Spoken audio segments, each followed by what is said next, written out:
This is Audible. Wolf-Torn, a paranormal shifter romance. The Dark Ridge Wolves, Book 2. Written by Marissa Farrar. Narrated by Juliana Solo. Chapter 1. She ran through the forest surrounding their compound in the Dark Ridge Hills.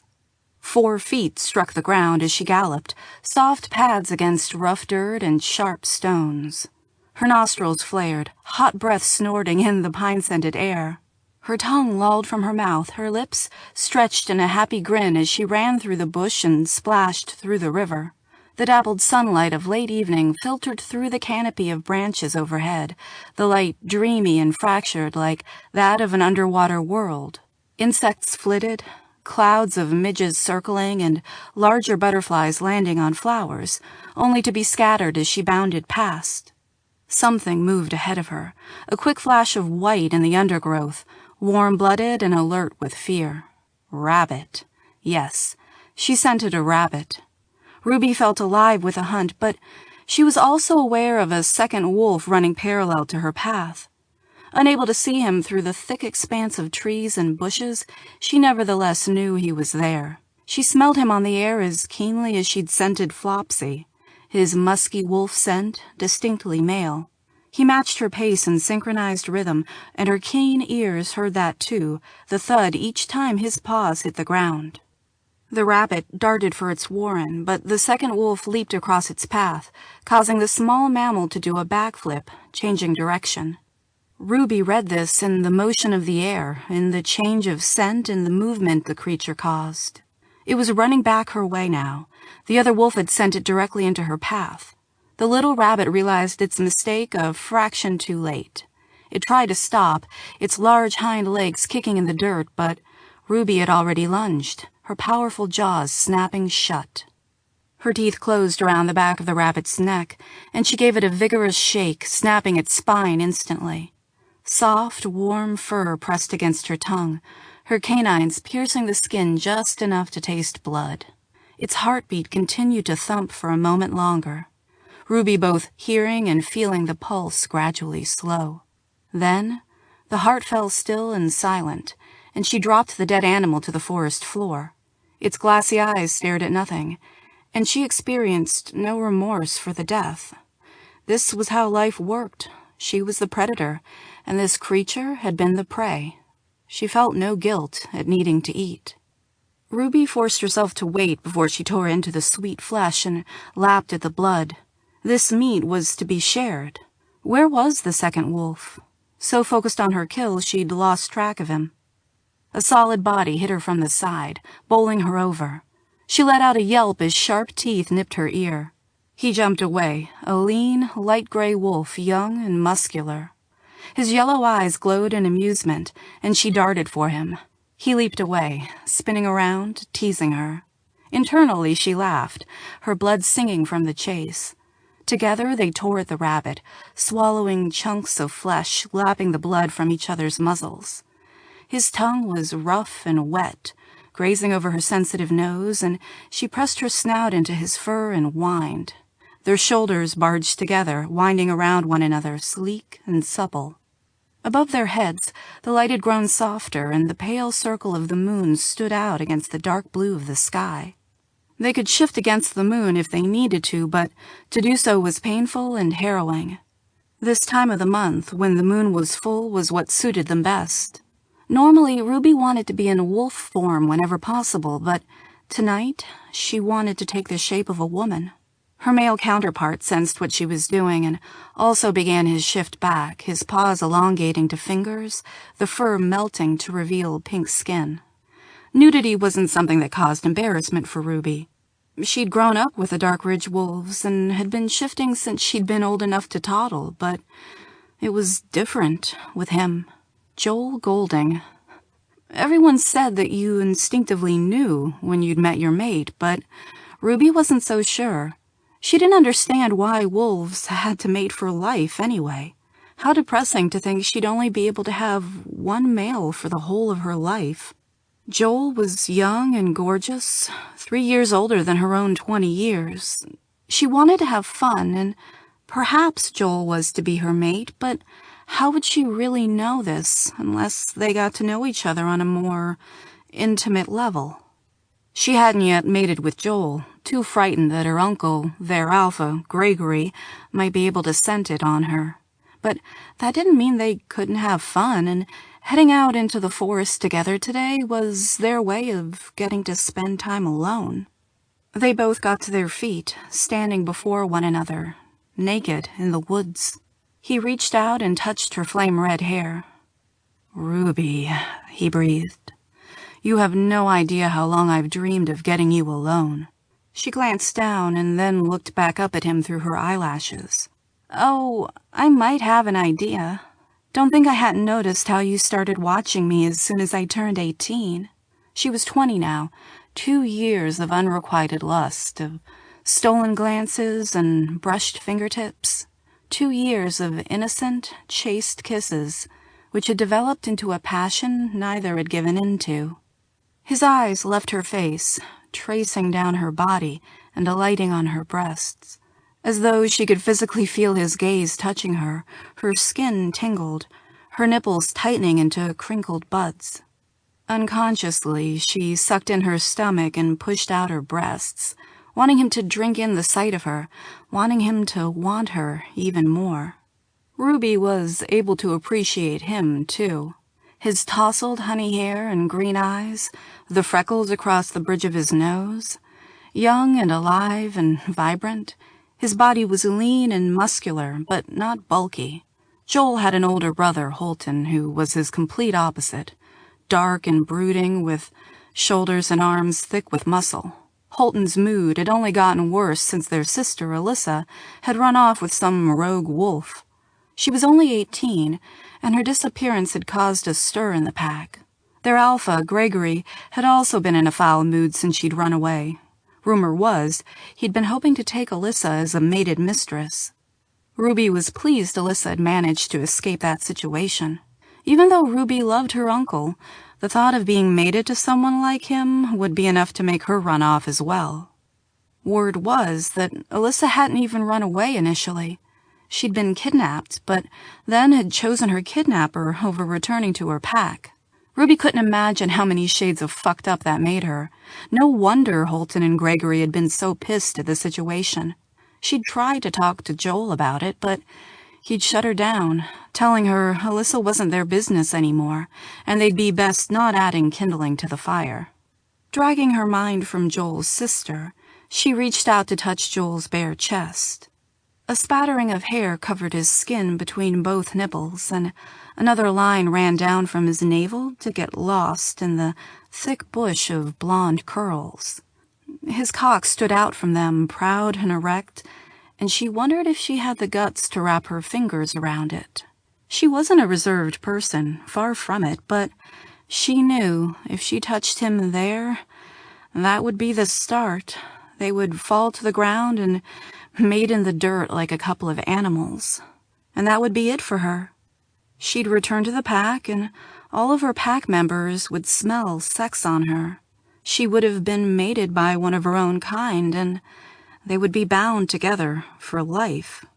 Wolves were allowed to have sex with humans. That didn't count as being mated. Plenty of males, and some of the females, went into the surrounding towns for easy lays, but that wasn't Ruby's style. As much as she wanted to mess around with someone, she also didn't want to just hand herself over to anyone. She wanted a guy who would be willing to get down on his knees and worship her, and she knew she wasn't going to find him in some crappy bar in town. "Oh, hell, Ruby," Joel groaned. "Please, give me more. I need more." She could taste him, couldn't she? That wouldn't count, but would he stop at that, or would he demand even more? "You're gonna make such an amazing mate," he murmured. Mate. He'd said it. Damn. Her buzz fizzled, and she stepped away. "Joel, we need to talk about that." He frowned. "Talk? Hell no. This isn't about talking."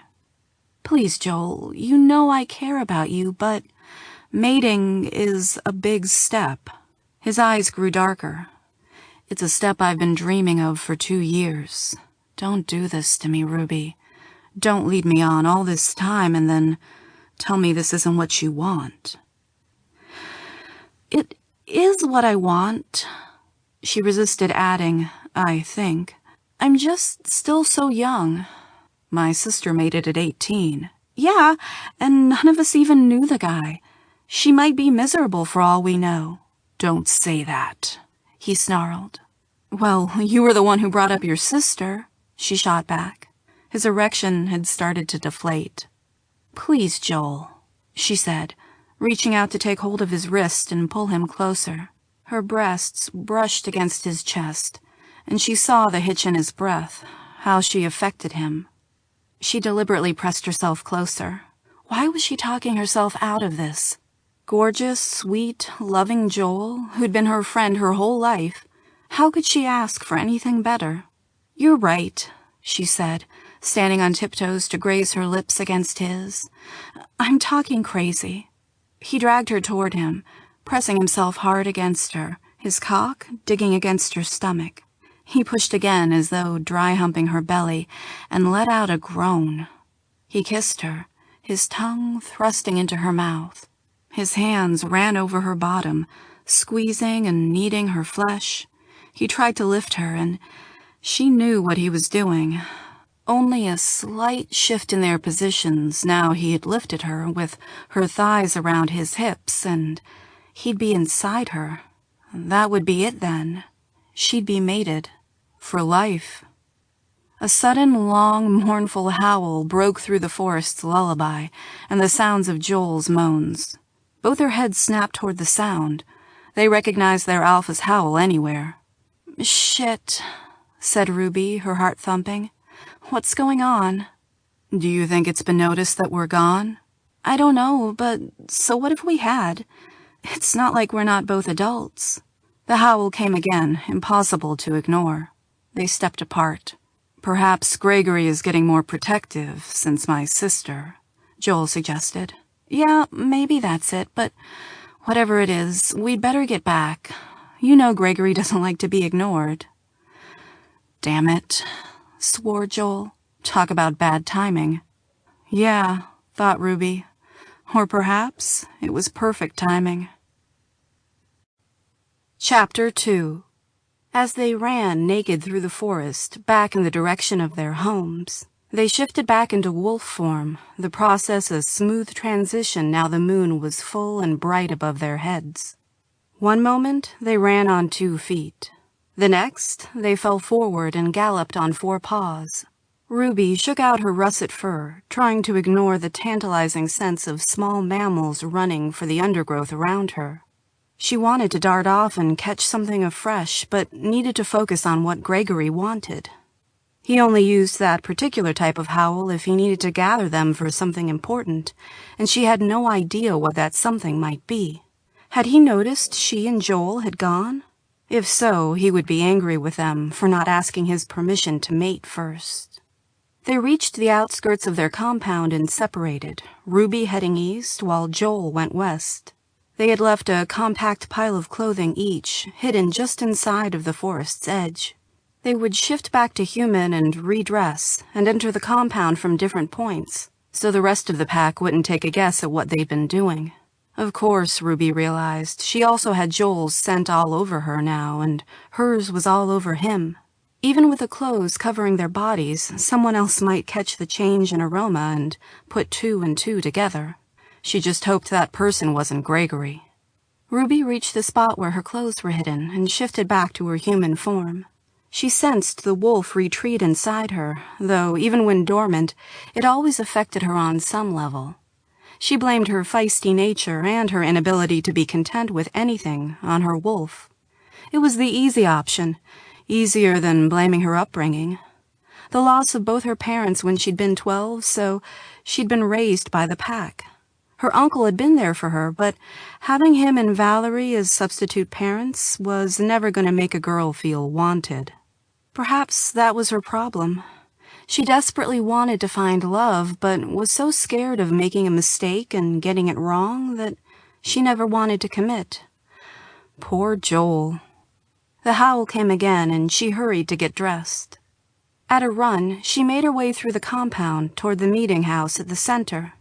Though most of the month they lived regular hours like humans, at this time of the month, they lived their lives by the full moon. Anything of importance was done during this special time, and so to have a meeting called at this hour was unusual, but not unheard of. Most of the pack had already gathered. She glanced around, catching sight of the faces she'd known her whole life. Her best friend Florence stood with her family, focused on the meeting house, her blonde hair tucked behind her ears, her blue eyes wide with expectation. Across the other side of the gathering, she spotted Joel and offered him a small smile, which he returned. They'd made it back in time, and hopefully no one had noticed they'd been gone. Gregory was in wolf form outside the front of the meeting house. As she watched, he lifted his big, shaggy black head and howled again at the moon, the sound both haunting and beautiful.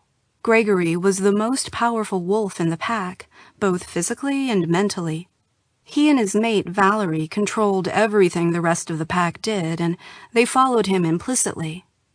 She noticed Joel's brother, Holton, in human form, standing to one side and near the back. Holton was Gregory's beta, the second in command. She imagined things must have been tense between them since Holton and Joel's sister had left. As the last of the pack gathered, Gregory shifted back to man and stood up straight. One of the subordinate wolves, Chance, hurried forward to cover their alpha with a robe.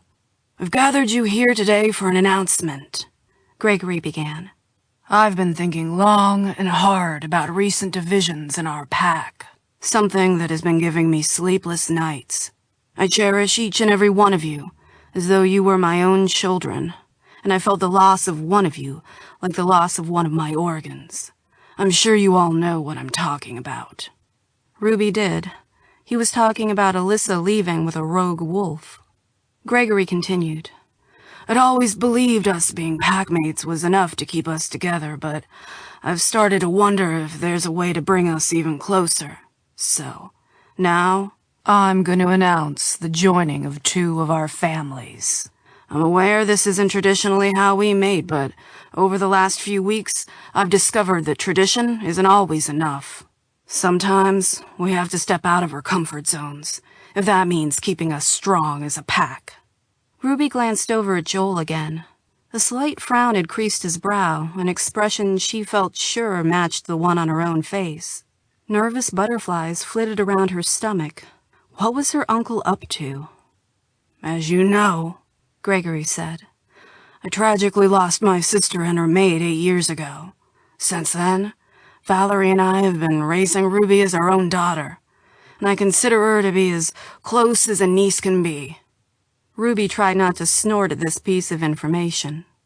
She didn't think her uncle was even capable of being emotionally close to someone, but it was this cool-headedness that allowed him to be a good alpha and someone able to make tough decisions when no one else would. However, she didn't like the way this was going. What did she have to do with what he was saying? "I wish to join two of our oldest families, my own and the Goldings." Her heart hitched, and she flicked her gaze back to Joel. His mouth had dropped open. Had Gregory become aware of their secret meetings and decided enough was enough and that they needed to be mated? Was he worried she would cause him embarrassment if she continued heading down her current path and so had decided to take matters into his own hands? "Ruby," he called out, "where are you?" The small group parted, leaving the way open between her and her uncle. He focused on her and stretched his hand toward her. On shaky legs, she walked forward between her fellow packmates and then up onto the platform of the meeting house where her uncle stood. As she stepped up, she felt Joel's brother, Holton, watching her with his dark, brooding stare. Did he know she'd been running off with Joel, too? Was he angry with her? She allowed her uncle to take her hand and pull her to a halt beside him. Then, to her surprise, he turned and nodded at Holton, who also stepped forward to stand on the other side of Gregory. The nervous fluttering in her stomach intensified, making her nauseated and her mouth ran dry. What the hell was going on? Her heart rate skyrocketed, and she looked to Joel in the crowd. His eyes widened in alarm, and he gave his head a brief shake, telling her he didn't know what was happening. "In order to join our families and secure our future, I've ordered the mating of the oldest brother of the Golding family, Holton Golding, to my only living relative, Ruby Callahan. Tomorrow, on the final night of the full moon, they will be mated." Her legs went weak beneath her, and only her uncle's hand tight around her forearm kept her upright. A roar of approval rose up through the crowd, and Ruby stood in stunned silence, completely unable to believe what had just happened. One other person wasn't cheering. Joel stood, stony-faced, staring directly at his brother. Chapter 3. Holton Golding was perfectly aware of the way his little brother was staring at him through the crowd, and of the way the girl to his left trembled with shock. He'd known there would be casualties when he discussed this plan with Gregory, but he figured the heartbreak of a couple of people who were barely out of their teenage years was worth it, if it meant the long-term safety and security of the Dark Ridge Wolves. If Gregory continued at their pack's helm as Alpha, they would lose more people as they had Alyssa. Gregory might have been a good alpha when he was younger, but he was over 40 now and was becoming selfish and lazy in his ways. He no longer thought about what was best for the pack and, instead, only cared about what he and occasionally his mate, the equally lazy and selfish Valerie, wanted. Perhaps they would have been different if they had been able to reproduce, as a mated alpha couple should, but infertility had blighted them, and over the years, Valerie had grown bitter, and Gregory self-centered. Even though Alyssa had been claimed by her mate, Callum, if things had been different with Gregory, she might not have chosen to leave with him, and would have been able to bring Callum back to the pack with her. Instead, Gregory had threatened to rape her, and she'd been forced to leave. That wasn't something Holton could forget or forgive quite so easily. Every time he looked around and saw one of the younger female pack members coming into maturity, he wondered if she would be the next female Gregory would set his sights on. Holton had hated the way Gregory had looked at his little sister, but Gregory was their alpha. Holton was beta and a strong, powerful male, but ultimately, that meant a little if you weren't in charge of the pack. Perhaps by forcing Ruby to mate with him, he was proving himself to be not much different than Gregory with Alyssa, but he believed Ruby could handle the truth. She'd have realized it for herself by now, had she not been so distracted, going out gallivanting with his younger brother. She was fierce and feisty and beautiful with her pale skin and flaming red hair. He didn't believe for a moment that she would just lie down and let him mate her without a fight. The first person she'd go to was Gregory, but her uncle believed this was the right thing to do in order to keep their pack together. Gregory had been thrown by Alyssa's actions in leaving the pack. He hadn't liked that he'd been beaten by an outsider, and this had left him weak and open to suggestion. Mating Ruby would elevate Holton's place in the pack even further. He was already beta, and it was assumed he'd be in line for Gregory's position should something happen to the alpha, but having Ruby as his mate would only help secure that position.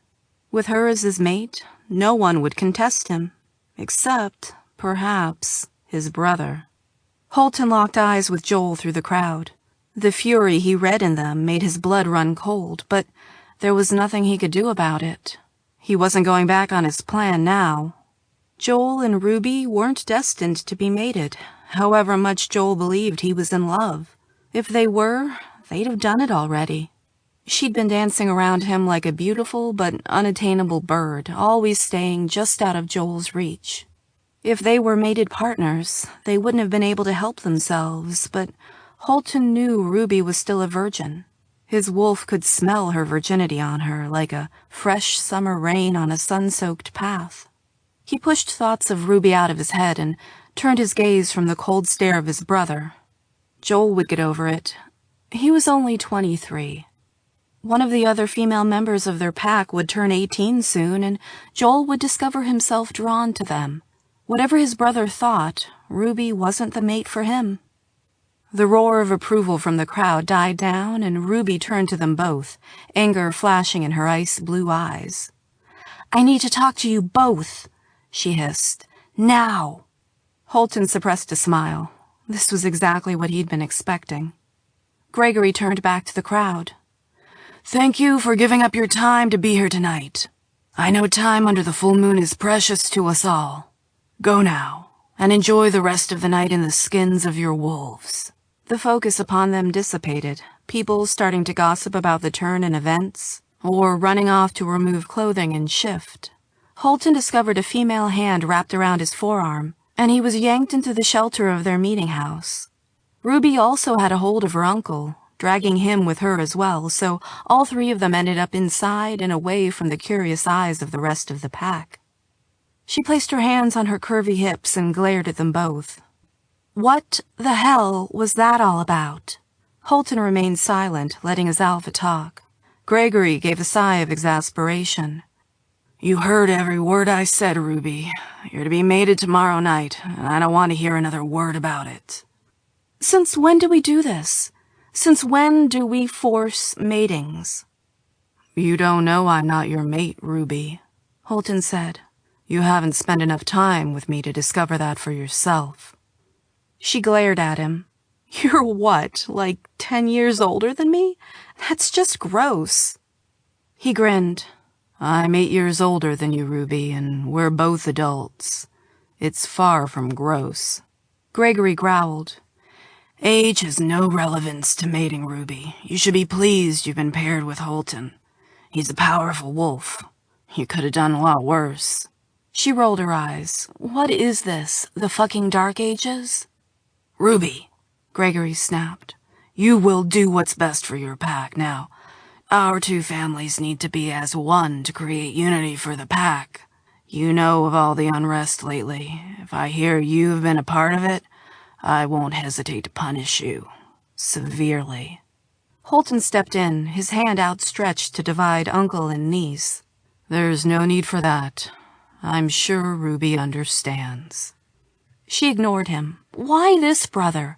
Why not the other one? Why not Joel? It hurt him to think she would prefer his brother to him, but he shouldn't have been surprised.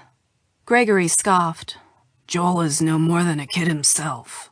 He has no power in this pack, nor will he ever have. Besides, it's tradition that the oldest mates first. Unity, Ruby. Keep that word in mind. If we don't have that, we have nothing. And is that what you want? For our pack to fall apart? What happens if a rival pack happens to wander past, perhaps looking for a new home, and senses mistrust and division in our ranks? You know what happens then? At best, we end up homeless. At worst, we end up dead. You want that on your conscience?" She pressed her lips together and shook her head. Holton could see how hard she was holding it together, trying to be strong and brave, even though her heart must be breaking. He felt for her then, wishing he could do something different, but also admiring and respecting her for it. "I can't believe this," she cried. "You're giving me no choices." And she turned and stormed from the meeting house, Holton watching her round ass move beneath her summer dress as she strode away.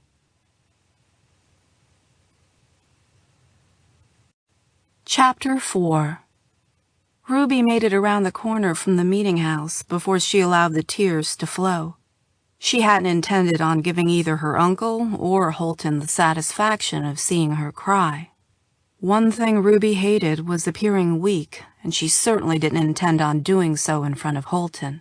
A female voice called to her. "Oh my God, Ruby, are you okay?" Her best friend Florence came running toward her, her silky blonde hair flying. She reached Ruby and flung her arms around her friend's neck. Ruby hugged her back. "No," she said, sniffling and wiping the tears from her face. "How can I be okay? My stupid uncle just announced that I'm going to be mated to Holton." Florence stepped back, but took Ruby's hands. She gave Ruby a small smile. "It's not so bad, is it? Holton is kind of hot." Ruby's eyebrows shot up her forehead. "Hot? He's old and hairy. She gave a shiver of mock revulsion. Flo laughed. He's not old. And he's beta, too. You're gonna be the beta female in the pack now. Everyone else will have to look up to you. I don't want people to look up to me. Being the alpha's niece already gets me more attention than I want. And anyway, did you see Joel's face?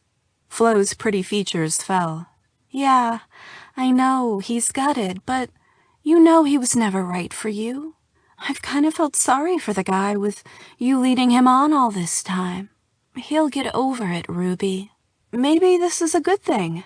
It'll allow him to find his true mate instead of being obsessed with you this whole time. Her friend's words stung her.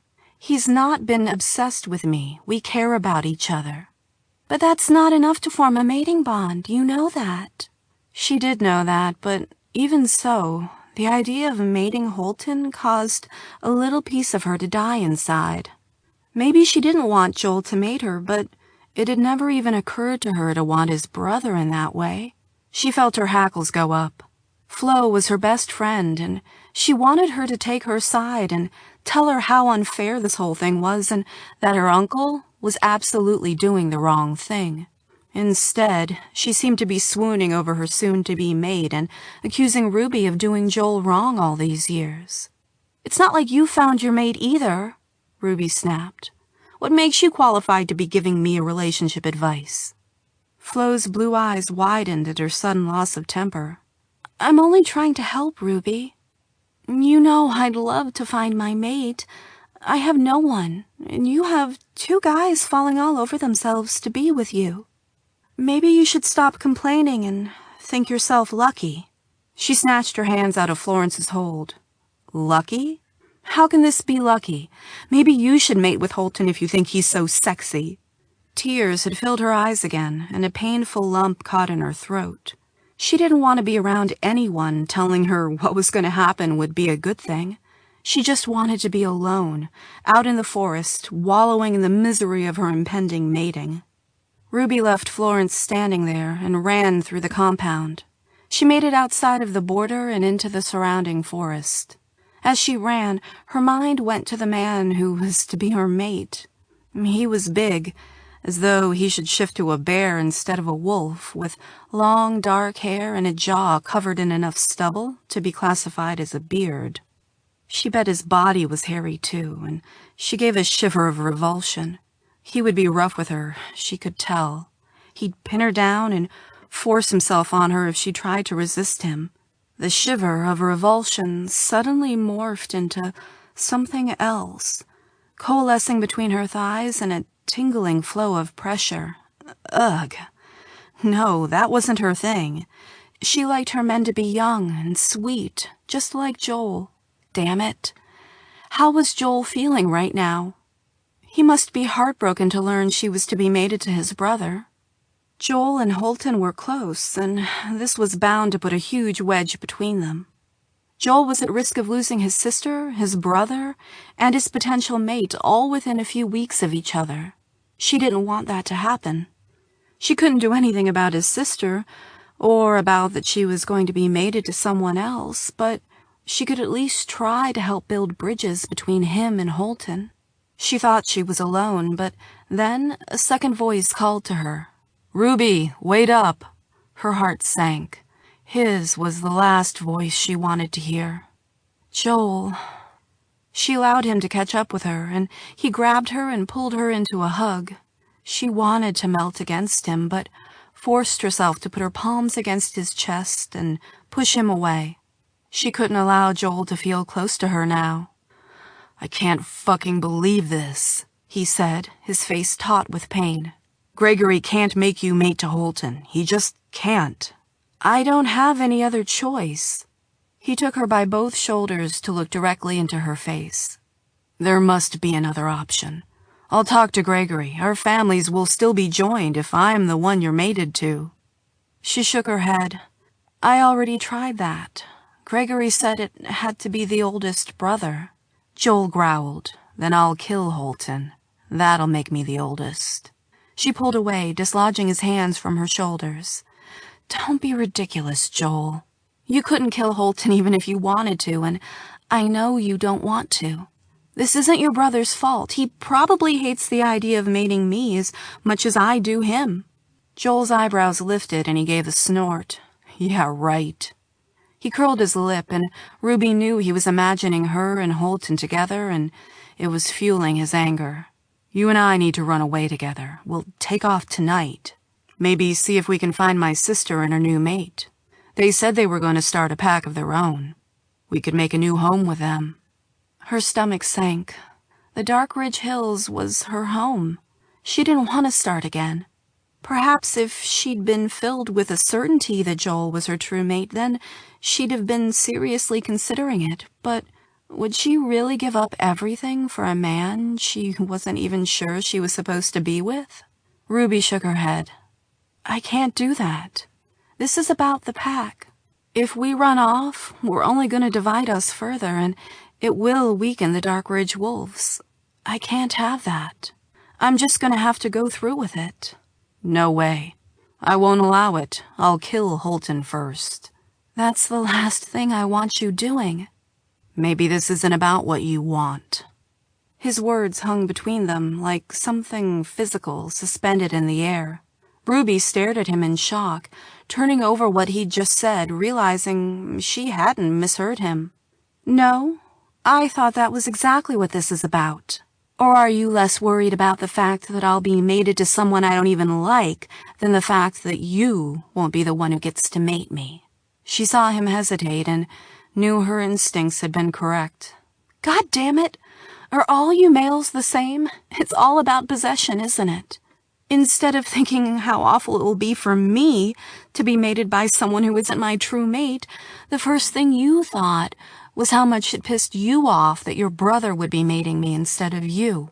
He reached for her, took her hand, but she shook him off. "Just leave me alone, Joel. You're all as bad as each other." She spun on her heels and took off again, ignoring his shouts of "Ruby, wait," unsure of where she was even going. Above her head, the pale moon was full and vibrant. Yes, that was what she would do. She would shift back into wolf and then run until she was exhausted. It would be the only way she would be able to sleep between now and tomorrow night if she had run herself into the ground. She had started today young and carefree, and she suddenly felt 10 years older and burdened with the future of the pack on her shoulders. This was the only home and family she'd ever known, and she hated the thought of something happening to break them all up. Ruby was surprised to discover her loyalty to her pack was even greater than her concern for herself. With one swift move, she pulled her cotton sundress over her head, then kicked off her sandals and removed her underwear, leaving them all in a pile. She took a moment, allowing the cool breeze to dry the tears from her face, the soft light of the moon caressing her naked skin. Right now, she felt free, but tomorrow night, she would be with a mate. Her mate, whether she liked it or not. Leaving her pack far behind, Ruby set off at a run. She loved this time of the month, when shifting into wolf form felt as natural as undressing at the end of a long day. At other times, the change was brutal and bloody, and nothing like the smooth transition during the 3 days of the full moon.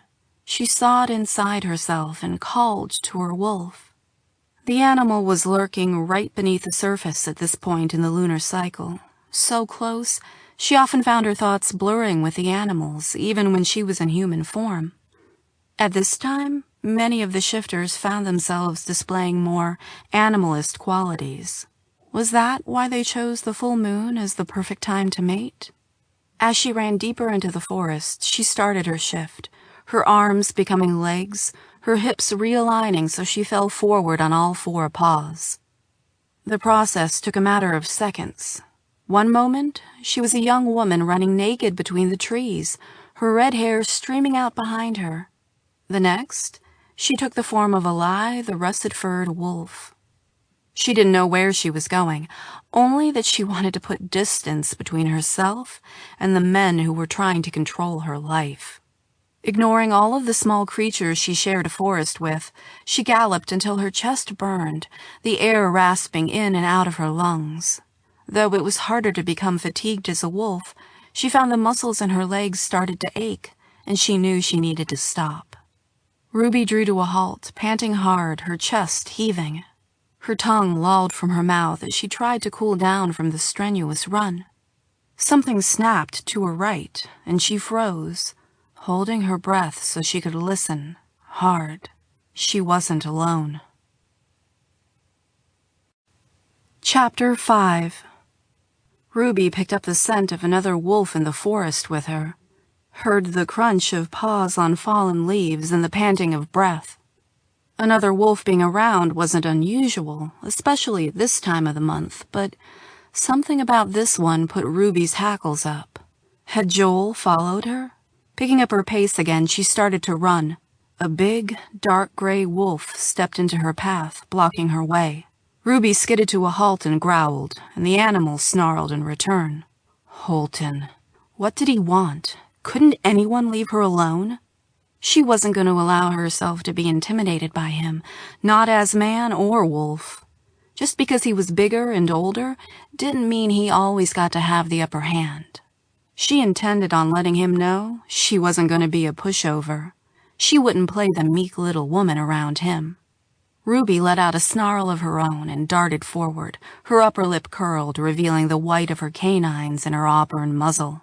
She nipped at his forelegs, forcing him to step back. He gave another growl of warning.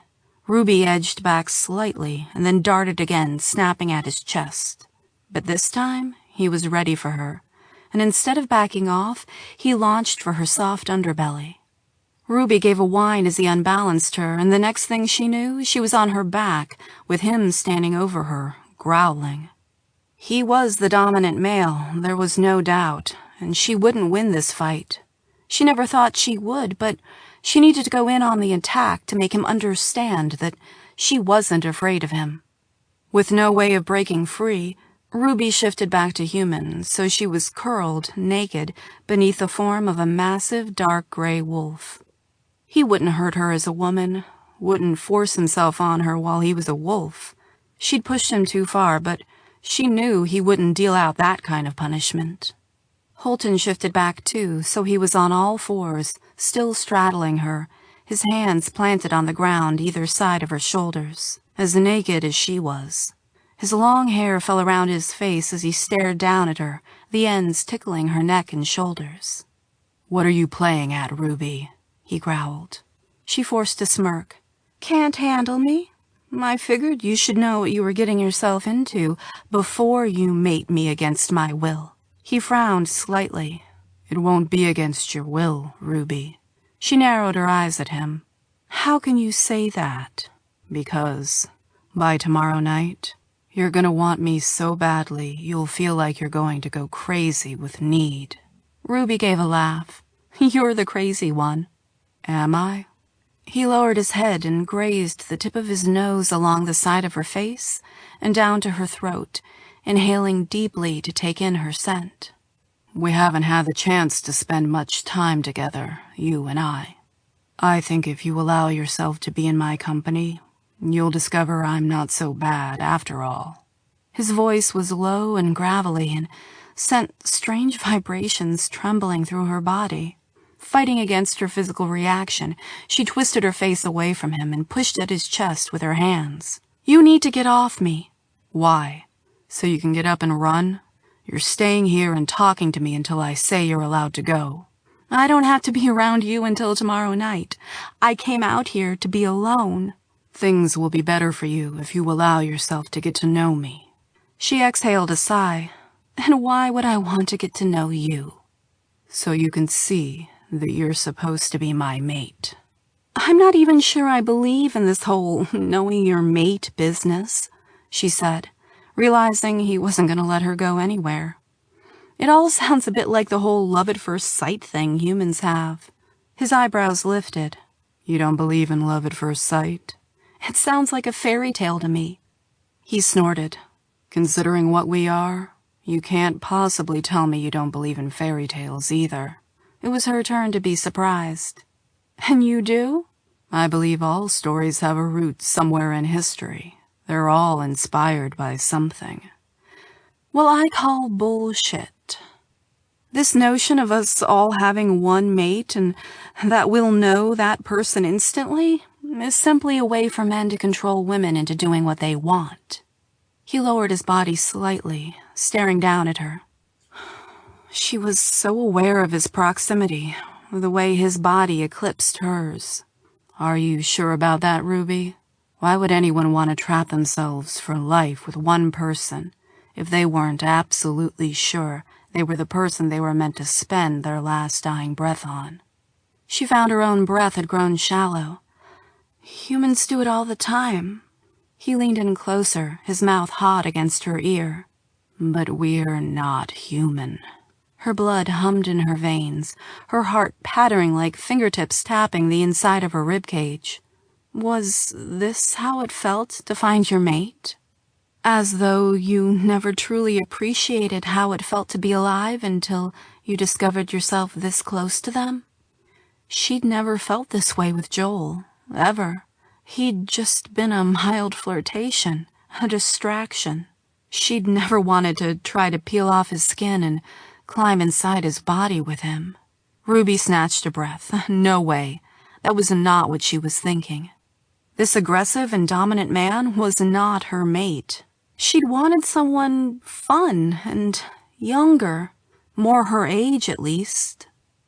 Okay, so maybe the older thing was kind of hot, and she did like the way he was most definitely a man instead of a boy, but even so, he was doing that annoying thing of looking at her as though he could read exactly what was going through her head.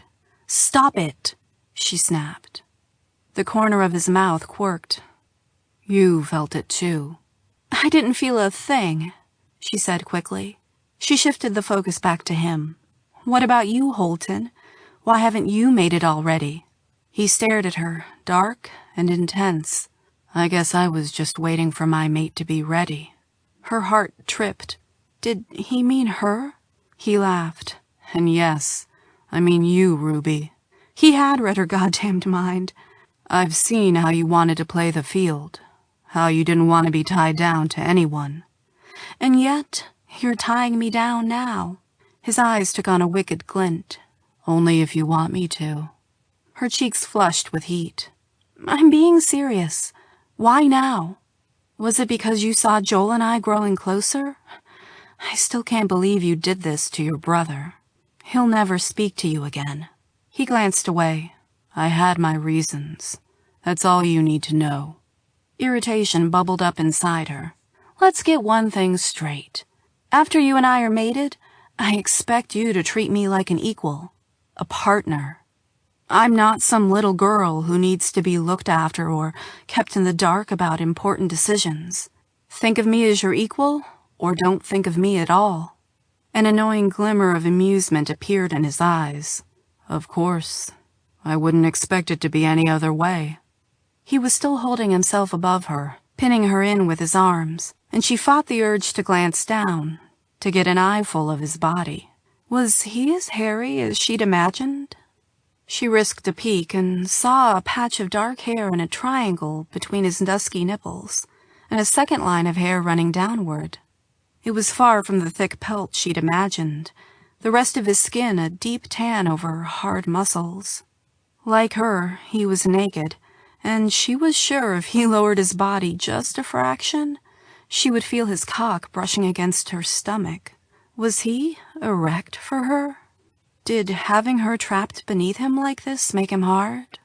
A crazy, wild part of her mind whispered to her to lift up her hips and see what she felt, or reach down with her hand.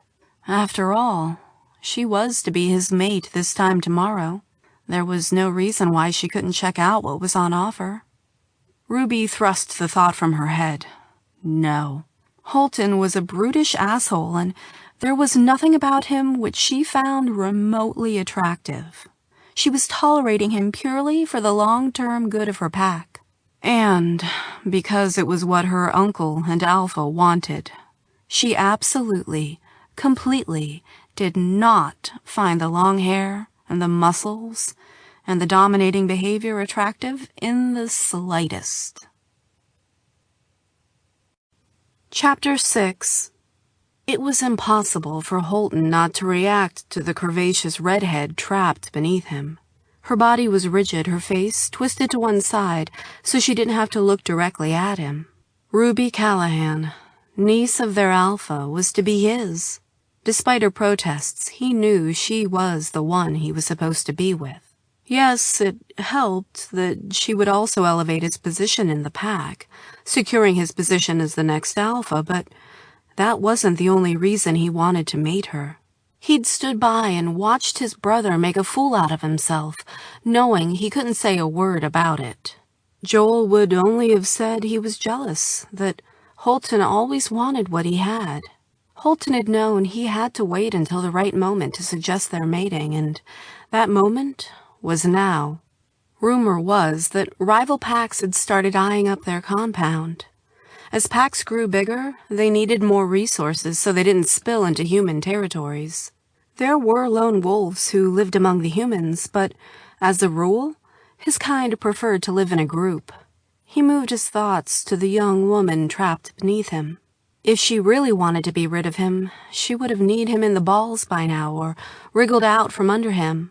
Instead, he'd heard her heart rate jump, and her skin had flushed with heat. He'd been around long enough to know the difference between fear and lust. Perhaps she wouldn't admit it to herself just yet, but she'd come around to his way of thinking, and he'd be waiting for her when she did. He took the defiant shut to her jaw as a challenge, and he enjoyed it. Some simpering girl who was all over him would do nothing for him.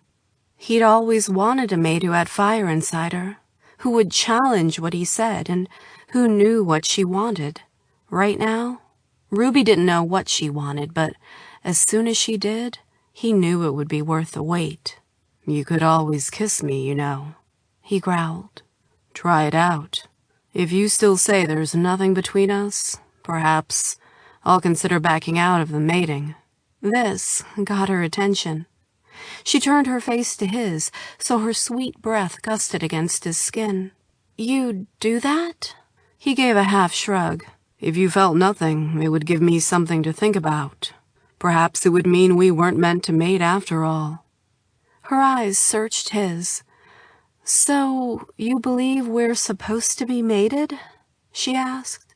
"This isn't just a way of setting up alliances with my uncle?" "No, Ruby, it's not. I wouldn't take a mate if I didn't believe she was the one.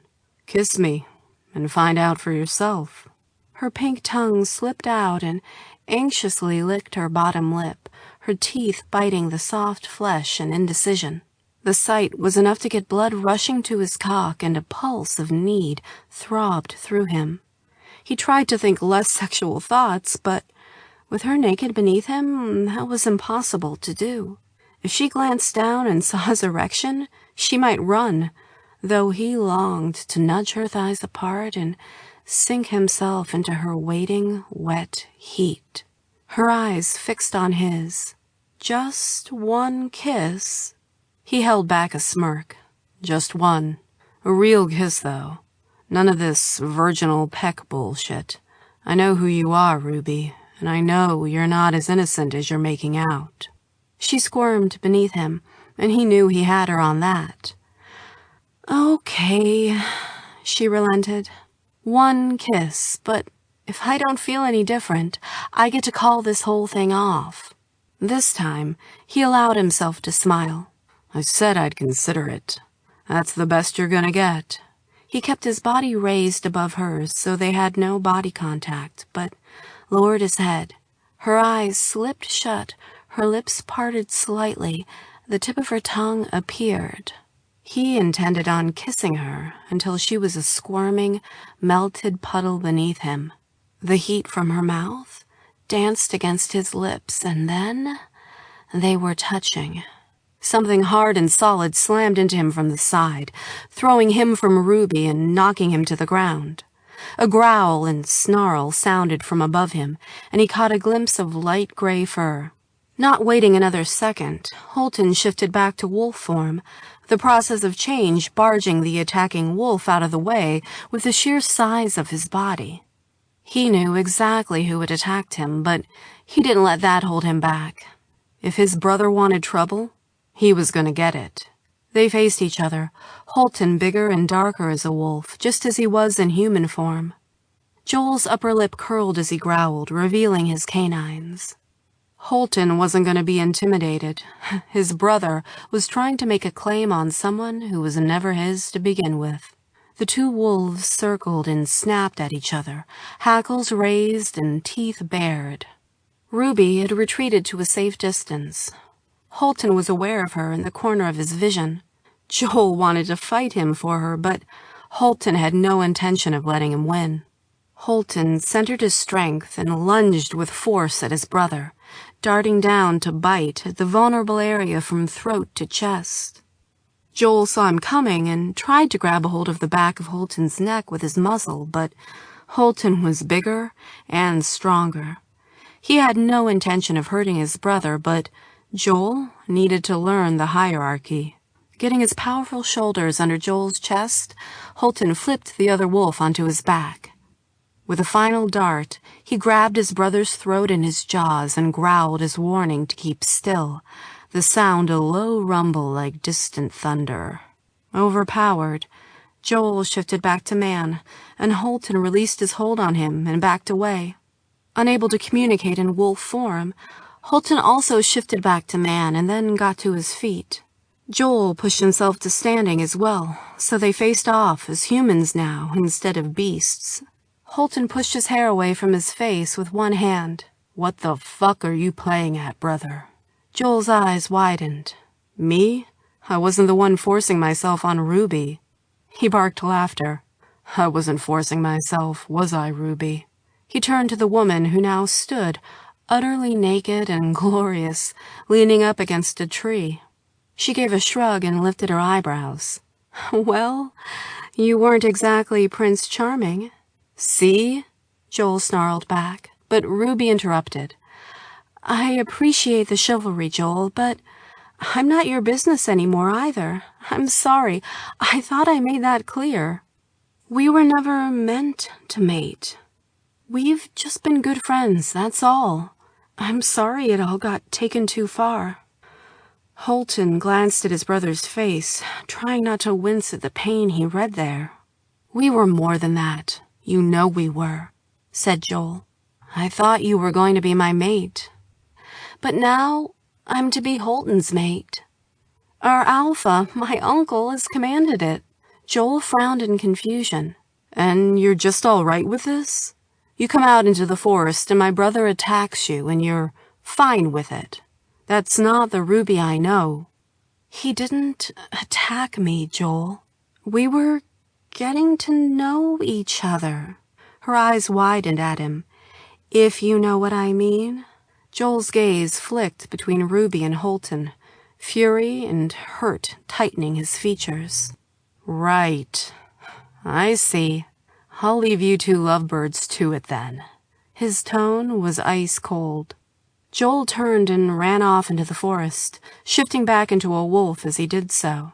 "Thank you for that," Holton said to her, trying not to focus on the fact they were both still human and utterly naked. She shook her head and glanced away. "I didn't do it for you. Joel needs to move on, and he can't do that if he thinks there is any hope for me and him. I care about your brother, but he was never the one for me." Holton felt a little glimmer of hope in his heart. Did that mean she might have accepted he could be her mate? She must have seen something on his face. "Don't get excited, big guy. Just because I believe in sacrifice for the greater good doesn't mean I'm going to go all gooey over you, either." With that, she turned and stalked the way Joel had gone, shifting back to the beautiful auburn wolf that was her other shape, leaving Holton standing alone and naked, trying to lose the rest of his heart on in the middle of the forest. Chapter 7. Ruby galloped on all four paws back toward the shifter compound. She didn't want to feel so torn between two men, but she did. Despite knowing there was never going to be any future between her and Joel, she hated hurting him so badly. Other than being a little thoughtless, he'd never done anything to wrong her. Though she didn't want to overanalyze things, she also felt hollow and disappointed at leaving Holton naked and alone in the forest. What would have happened if Joel hadn't interrupted them? She'd only gotten a hint of how that kiss would have felt. And even though she swore Holton wasn't her type, something about his roughness and forceful attitude spoke to her. Inside, he excited her in a way Joel never had. Was it because Holton was more a man than a boy?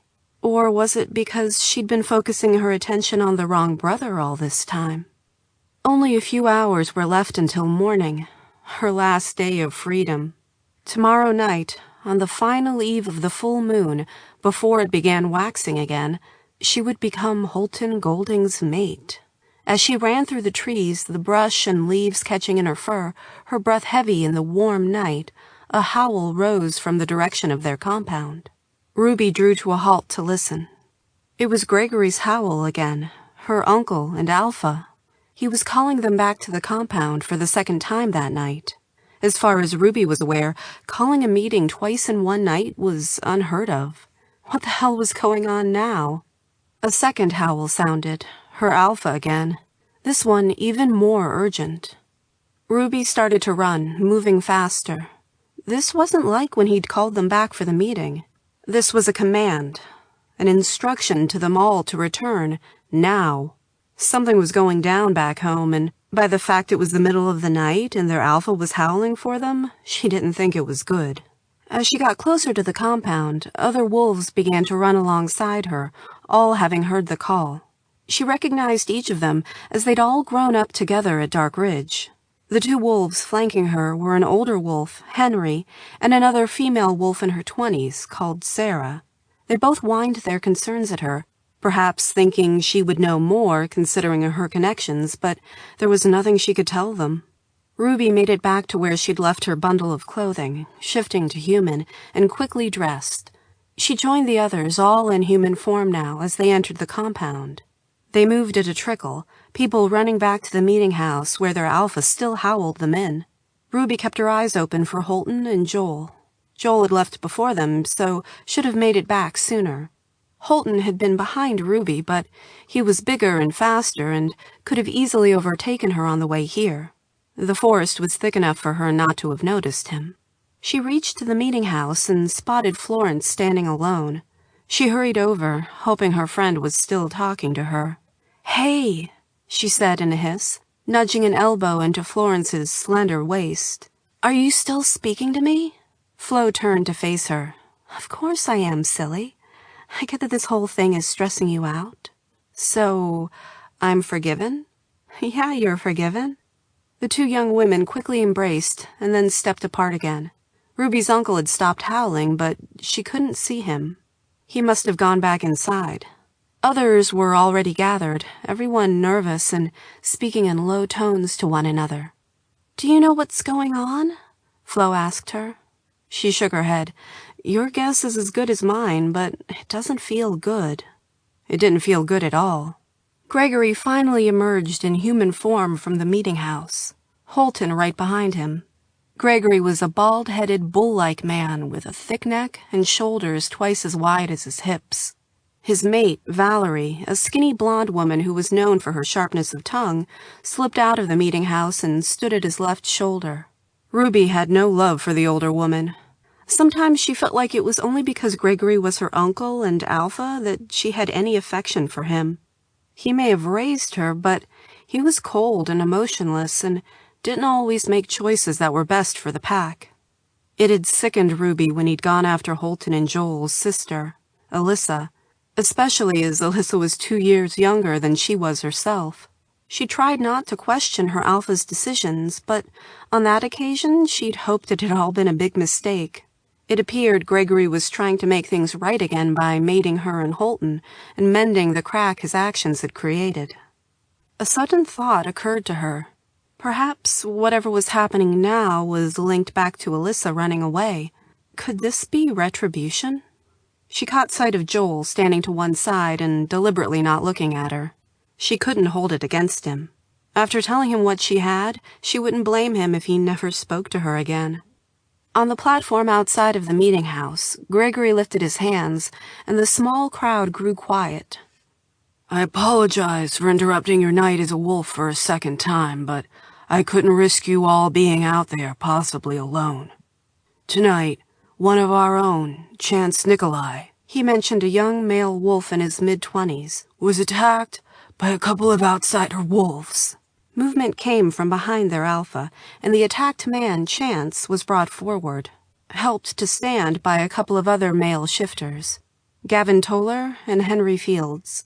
With curly, light brown hair and hazel eyes, Chance was an attractive male shifter, someone who'd caught Ruby's eye on the odd occasion, though at 25 he was several years older than her. However, it was impossible to notice his good looks with a mask of blood that dripped down his face from a massive gash on his cheek. Other wounds, all of which looked like claw marks, had been torn across his chest and legs. The clothing he wore had been shredded. Cries of shock and horror rose up among the pack. Ruby's heart rate thundered, but while she experienced the same dismay as her pack-mates, confusion also filled her. Why was her uncle parading Chance on stage like this? Shouldn't the poor guy be getting some medical treatment? As though her uncle had read her thoughts, he nodded to Sarah Weber, one of the female pack members who acted as their doctor in the compound. Please, help him, his uncle said to her, and she darted forward to assist the two men with a hurt shifter.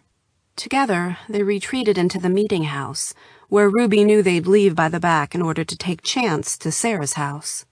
Sarah had given up her front room to be used as her treatment room, and any sick or injured shifters were taken there for her to work on. Shifters healed faster than regular humans, but the healing wasn't instantaneous. Injuries as bad as the ones Chance had suffered may take a week or more to completely heal, and he'd probably be left with scars for months. Gregory's attention had returned to his audience. I'm sorry to have shown you the mess Chance is in, but I wanted you all to understand how serious this is. A couple of our pack members managed to chase the outsiders off, but if they hadn't been around, I don't like to imagine what might have happened. The problem is, this isn't an isolated situation. We've also had reports of strange wolves spotted in a completely different area as well. This means we possibly have the situation that wolves from another pack are scouting this area for a new territory. I want to put a couple of teams of our strongest wolves together to go and warn them off. Ruby's gaze moved from her uncle to the man standing right behind him. Holton wore faded, soft jeans and a close-fitted black t-shirt. His long, dark hair was loose around his shoulders, and a serious expression caused his thick brows to draw together. He appeared strong and in control. How had I ever thought he was brutish? She had no doubt that one of the wolves included in the group would be Holton. What if he got hurt? They knew nothing about the wolves who were scouting their territory. They might have been turfed out of their own packs, for all they knew, homeless and hungry and willing to fight for what they wanted. Perhaps that would be a better situation than if they were scouts for an entire pack. The Dark Ridge wolves could fight off a couple of rogue wolves, but if it came down to pack against pack, men and women and even children, it would mean war. Her uncle continued. I need everyone else to stay inside the compound borders until we can assess the threat. A combined groan rose up from the crowd. They only got a couple nights a month where they could shift comfortably and spend time in wolf form in the forest. To lose even part of one of those nights was disappointing. I know, Gregory said. I feel the same way, but it would be on my head if someone else was attacked. Sacrificing one night of running in order to keep our home and each other safe is nothing in the grand scheme of things, so please, unless I call on you now, go home and stay safe. More murmurs rose among the crowd. Those to stay behind. Gavin and Lee Toller, Stephen Jansen, Ronnie Halt, Joel Golding, Henry Fields, and Jax Pritchard. Everyone else, go home and stay alert, but try not to worry. Ruby glanced to Holton. His name hadn't been called, but she assumed he already knew he would be part of the crew going out to find and warn off the strange wolves. "Come on," said Flo from beside her. "We need to go home." Ruby shook her head. "I'm not going anywhere. I'm going to be the beta female soon, remember? And I'm not going to just hide away while everyone else goes out to fight." "It's not everyone. It's just a select few." "Yeah, and they're all men. As if us women aren't as capable of fighting as they are." Flo rolled her eyes. "You don't have to fight everything, Ruby. Sometimes it's okay to let others step up. You saw what those rogue wolves did to Chance." "I did, which is even more reason that they should have more of our pack out there finding the wolves responsible." "Well, I'm going home. There's no way I want to get caught in the middle of this." "Fine, but don't you dare tell anyone I didn't go home too." Her friend shook her head at her in dismay. "What am I gonna do with you, Ruby?" "Nothing. You don't have to do anything. Just stay quiet, okay?" Okay, but stay safe." "I will. I'll have Holton protecting me, remember?" Flo rolled her eyes again, Ruby assumed at her ever-changing mind, and then turned away to hurry home. Ruby knew she wouldn't be the only female member of the pack feeling this way. Just because she was a woman didn't mean she wasn't perfectly capable of fighting. As she'd suspected, a couple of other young women stayed behind while everyone else drifted off, heading home. They would argue their cases, but Gregory wouldn't listen. He was still in the dark ages when it came to male and female equality. He saw women as being the weaker of the species, there to be protected and to raise children and keep a home. He was more than happy to have female members of the pack run chores for him, but when it came to giving them jobs of any importance, he'd rather they stayed at home. Ruby knew she'd never win the fight with Gregory. Instead, she sneaked around the back of the meeting house. Holton was in conversation with a couple of other men, Joel included. "Psst," she hissed at him.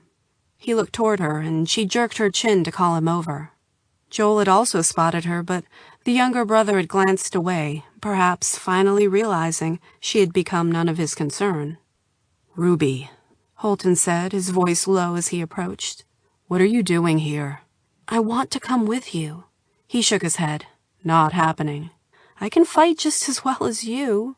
He cocked an eyebrow. "Well, I can fight as well as Joel, at least," she corrected. "If he gets to go, why can't I?" "This isn't some fun outing, Ruby. A man has been hurt." "Exactly why it's better to have more wolves on board. You have no idea how many strange wolves are out there. Having an extra set of eyes might be helpful. I'm a shifter, Holton, not some helpless little girl." "Gregory doesn't think so." She snorted. "Since when do you take everything Gregory says as gospel?" She stared at him. "Take me with you, or I'll put up a real fight against our mating tomorrow night." He scowled. "You're a royal pain in the ass. Did you know that?" "Yep, and don't expect that to change when we're mated.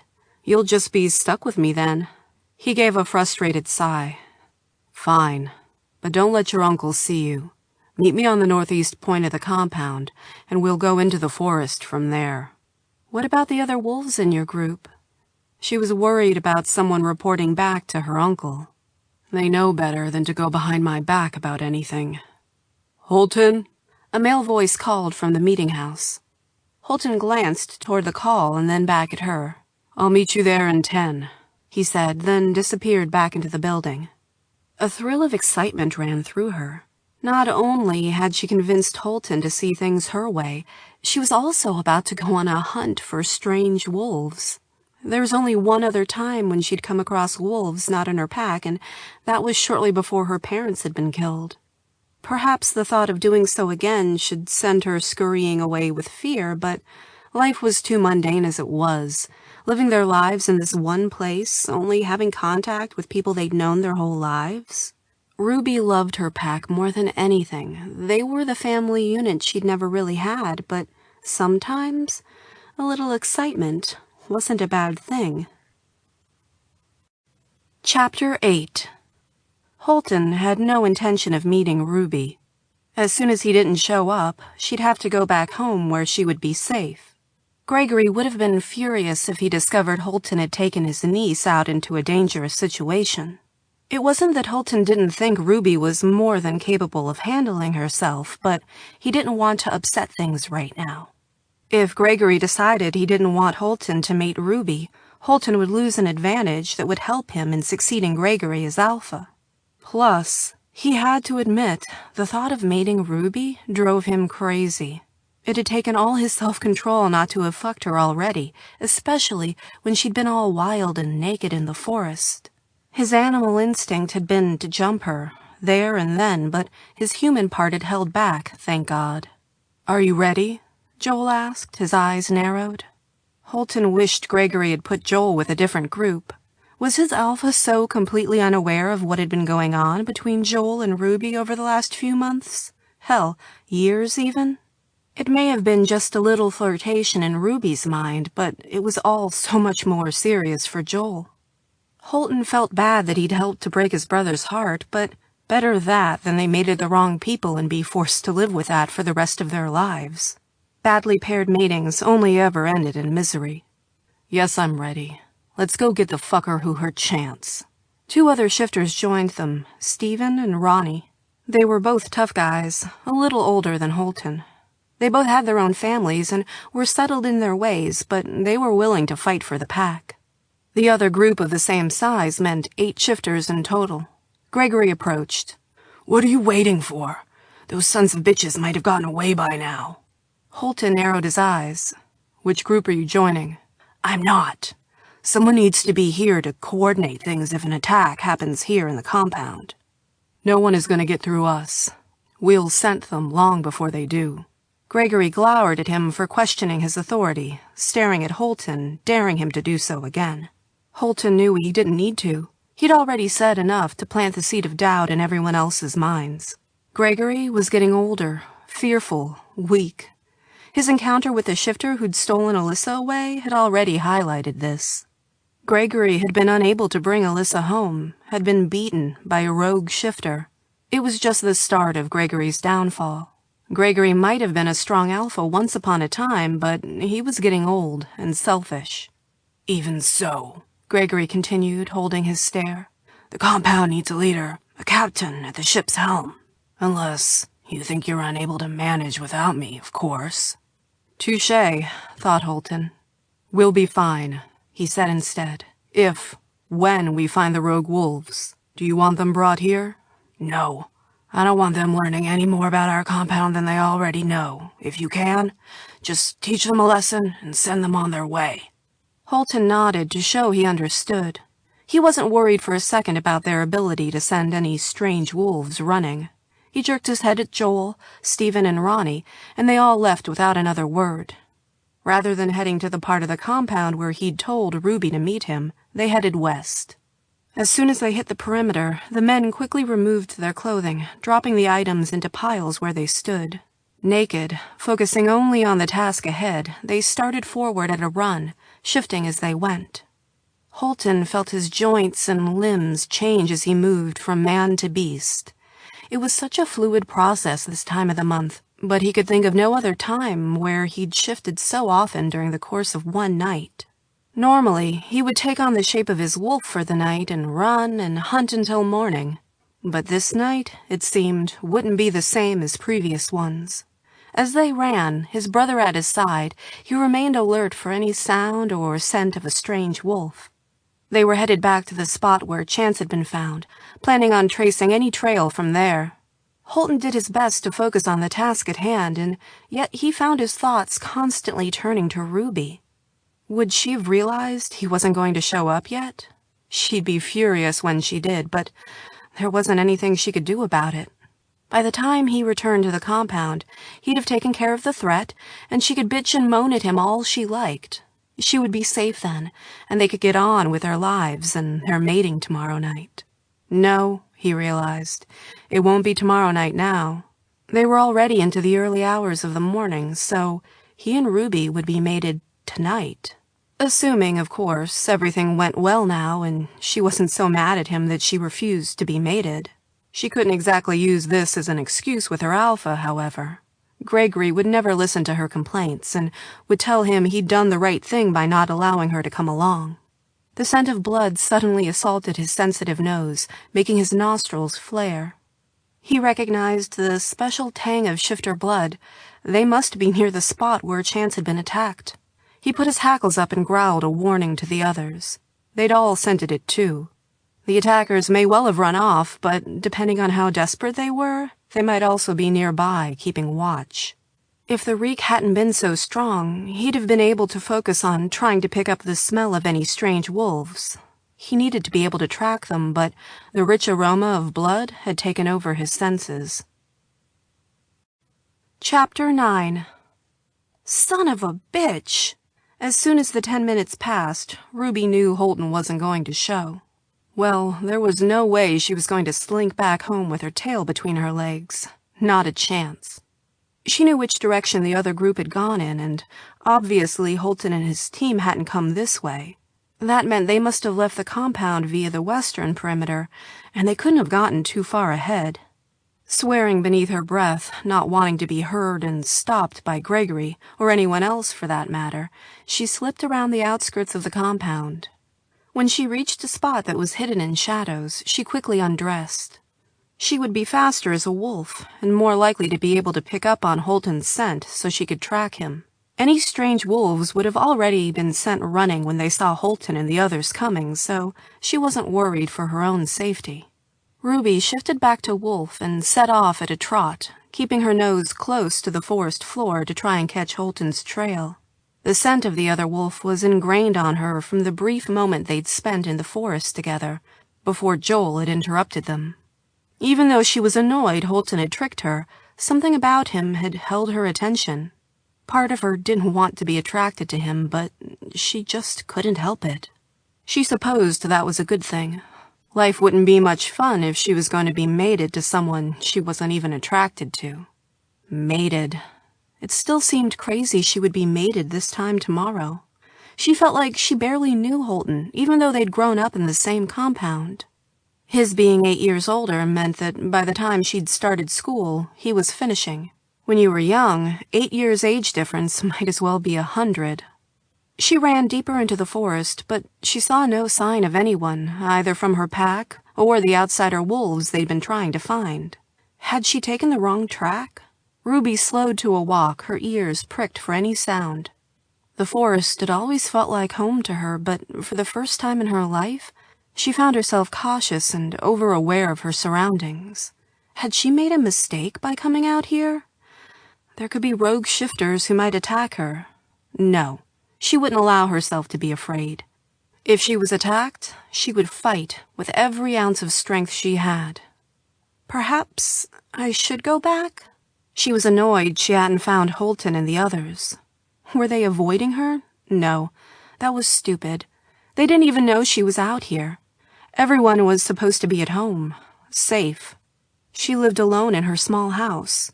If something happened to her, no one would even know she was missing, for several hours at least. Her stupidity hit her like a physical punch to the gut. What the hell had she been thinking? She'd been trying to prove she was one of the guys, but she was smarter than that.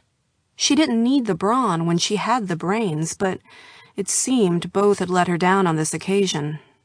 With a low rumble of a growl that came from nerves more than anything else, Ruby turned around to head back to the compound. She'd wait for Holton there, assuming nothing happened to him and the rest of his group. The feeling of ghosts at her back suddenly swept over her, the fur all over her body prickling on end. A body bounded out in front of her, and she gave a yelp and reared back.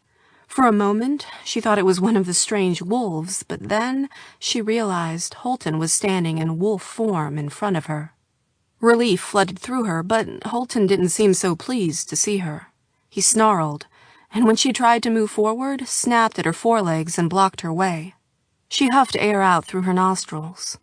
He was clearly angry with her about something, but she couldn't communicate with him like this.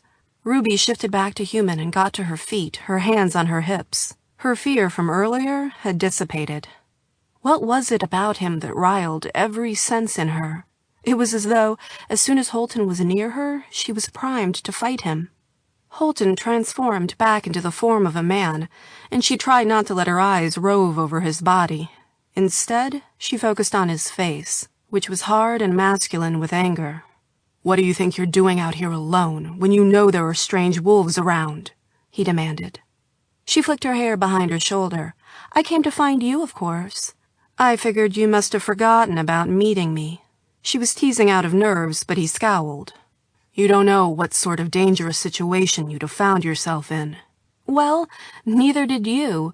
Why should I be protected and you not? I've got teeth and claws just like yours. Did you even find anyone?" "We didn't find any strange wolves, if that's what you mean. They must have taken off again after they attacked Chance." She tried to focus her attention on the conversation and not on the fact he was standing so broad and muscular and completely naked. He wasn't the only one who was naked. Ruby angled her body slightly, presenting her shoulder and hip to him so he didn't get a total eyeful. She realized he was alone. "So where are the others now?" "I caught the scent of you and sent Joel and the rest of them on their way. I didn't want you getting in trouble if one of them reported back to your uncle that you were out here on your own and without permission." "I wouldn't have been on my own, not if you'd met me like you said you would." "I didn't want you putting yourself in a dangerous situation. Not that it did much good, considering you put yourself in one anyway." "Neither you nor my uncle own me. I'll do whatever I want." He snarled. "Why do you have to fight me on everything?" "You'd better get used to it." "We're not mated yet," he snapped. She put her hands on her hips. "Does that mean you're going to call it off? Am I too much for you to handle?" With a growl, he stepped forward and shoved her up against a tree trunk, the naked skin of her back grazing against the rough bark. His mouth crashed down on hers, and he kissed her hard, his lips bruising. He was rough and coarse, and everything she'd sworn she didn't like about the man. The way he kissed her was more like he wanted to devour her or own her, his tongue forcing its way into her mouth. His body locked against hers so she was unable to move. She thought she should try and push him off, but all rational thought fled her mind. To her surprise, she found her arms wound around his neck, and she felt herself melt against him, her body molding into the hard planes and ridges of his torso, her softness to his hardness. His erection was like a rod, pressing between their bodies. Her entire being had sprung to life beneath his ministrations. His kiss grew softer, his fingers reaching to knot in her hair. Using the ponytail his fist had created, he yanked her head back slightly, sharp pricks of pain affecting her scalp and exposed her throat.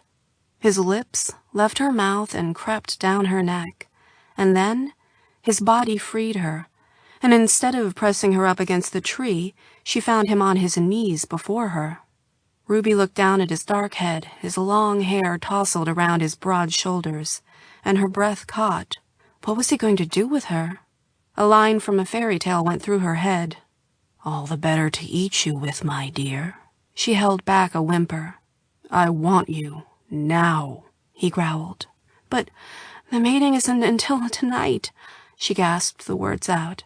"My uncle." "Fuck your uncle." He looked up at her, focusing on her face with those dark eyes of his. He reached between her naked thighs and used his hands to press her apart, her feet taking involuntary little steps to create space at her entrance. He gave her one last stare, and she didn't know if she should feel terrified or horny. Truthfully, she was a little of both.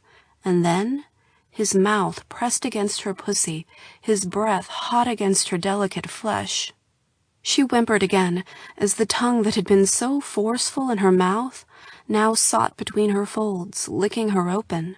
No one had ever kissed her there before, and what Holton was doing was so much more than just kissing.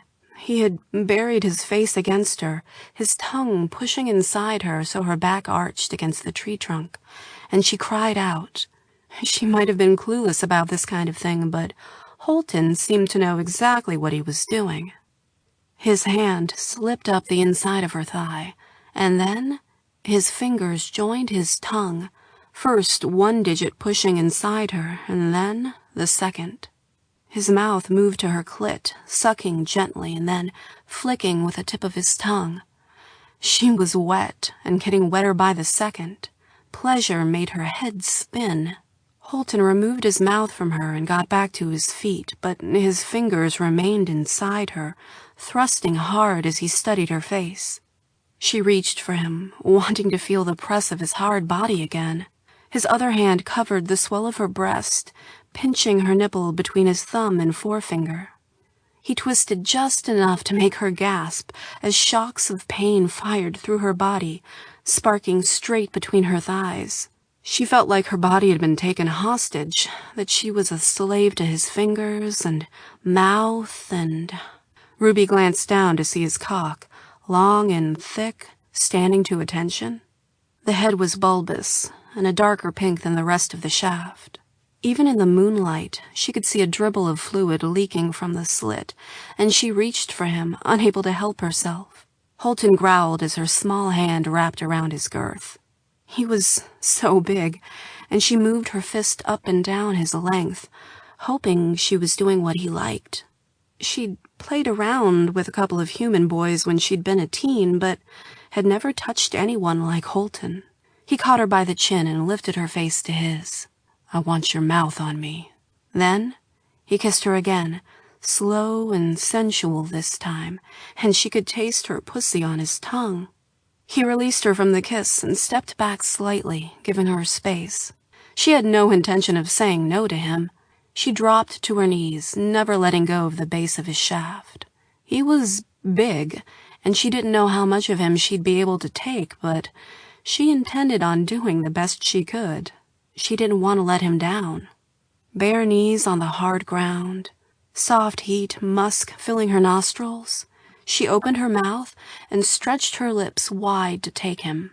The smooth head of his cock slipped across her palate. His salty pre-cum coated her tongue. His hands fisted in her hair, not pushing her down his shaft, but holding her firm. She swirled her tongue, tasting him. Holton jerked his hips, and the glands hit the back of her throat. She held back on her gag reflex, and he pulled out and then thrust again, fucking her mouth. Ruby reached up and cupped his balls, massaging him gently while he moved his cock between her lips. She heard his breath grow ragged above her, felt him grow even harder in her mouth. If he came now, he wouldn't mate her, and right now, she wanted that more than anything else. He must have sensed her need, for he released his hold on her hair and dragged her to her feet. He kissed her again. Oh, hell, Ruby, that was so fucking hot. She couldn't even speak. His hands moved beneath her bottom, cupping both cheeks and lifting her. Her legs wrapped around his hips, and her back crashed up against the tree trunk. Her thighs were spread wide for him, and while she clutched his shoulder to hold herself steady, she reached between them to grab his cock and position him at her slit. She was so wet, from her own cream and his saliva, and she was ready for him. He pressed his forehead to hers. "Tell me if it's too much." "No, never too much," she gasped. "I want you." He entered her, the head of his cock breaching her inner lips. She felt herself stretch for him, and he nudged his hips again, pushing deeper. Ruby moaned and dropped her mouth to his shoulder, sinking in her teeth. "Fuck, Ruby," he groaned, and thrust deeper. A sweet stab of pain speared through her, making her suck in a breath of air, but as quickly as it arrived, it had already faded. "Have I bled?" she wondered briefly, and then thought no more as Holton drove deep, shoving her hard against the tree trunk. She held on to him tightly, her arms around his neck, her legs around his hips. His fingers dug hard into her ass cheeks, and he kissed her mouth, her neck, bit her shoulder. He moved slowly at first, pulling almost fully out of her before edging back in again. Every inch felt delicious. He was in complete control, holding her up while he thrust his hips. Her heels dug into his ass. She grew frustrated and bucked her hips, urging him on. Holton's thrusts became faster, more aggressive. He was losing control too, and she wanted to absorb every inch of him when he did. They were together, one being, 2 hearts, 2 minds, but one combined body, moving toward the same release. Ruby forgot everything else apart from how it felt to have Holton inside her. The ground beneath her vanished, the tree at her back no longer existed, even the moon above their heads disappeared into obscurity. Tension coiled at the pit of her stomach, every muscle in her body tightened like a spring. He was so deep inside her, filling her completely. She'd never been so close to another being before, wolf or human, and she never wanted this moment to end. The tension that had been building since he first pushed her up against the tree finally broke, rolling through her body over and over until she was left jerking and shuddering as she came down from the high.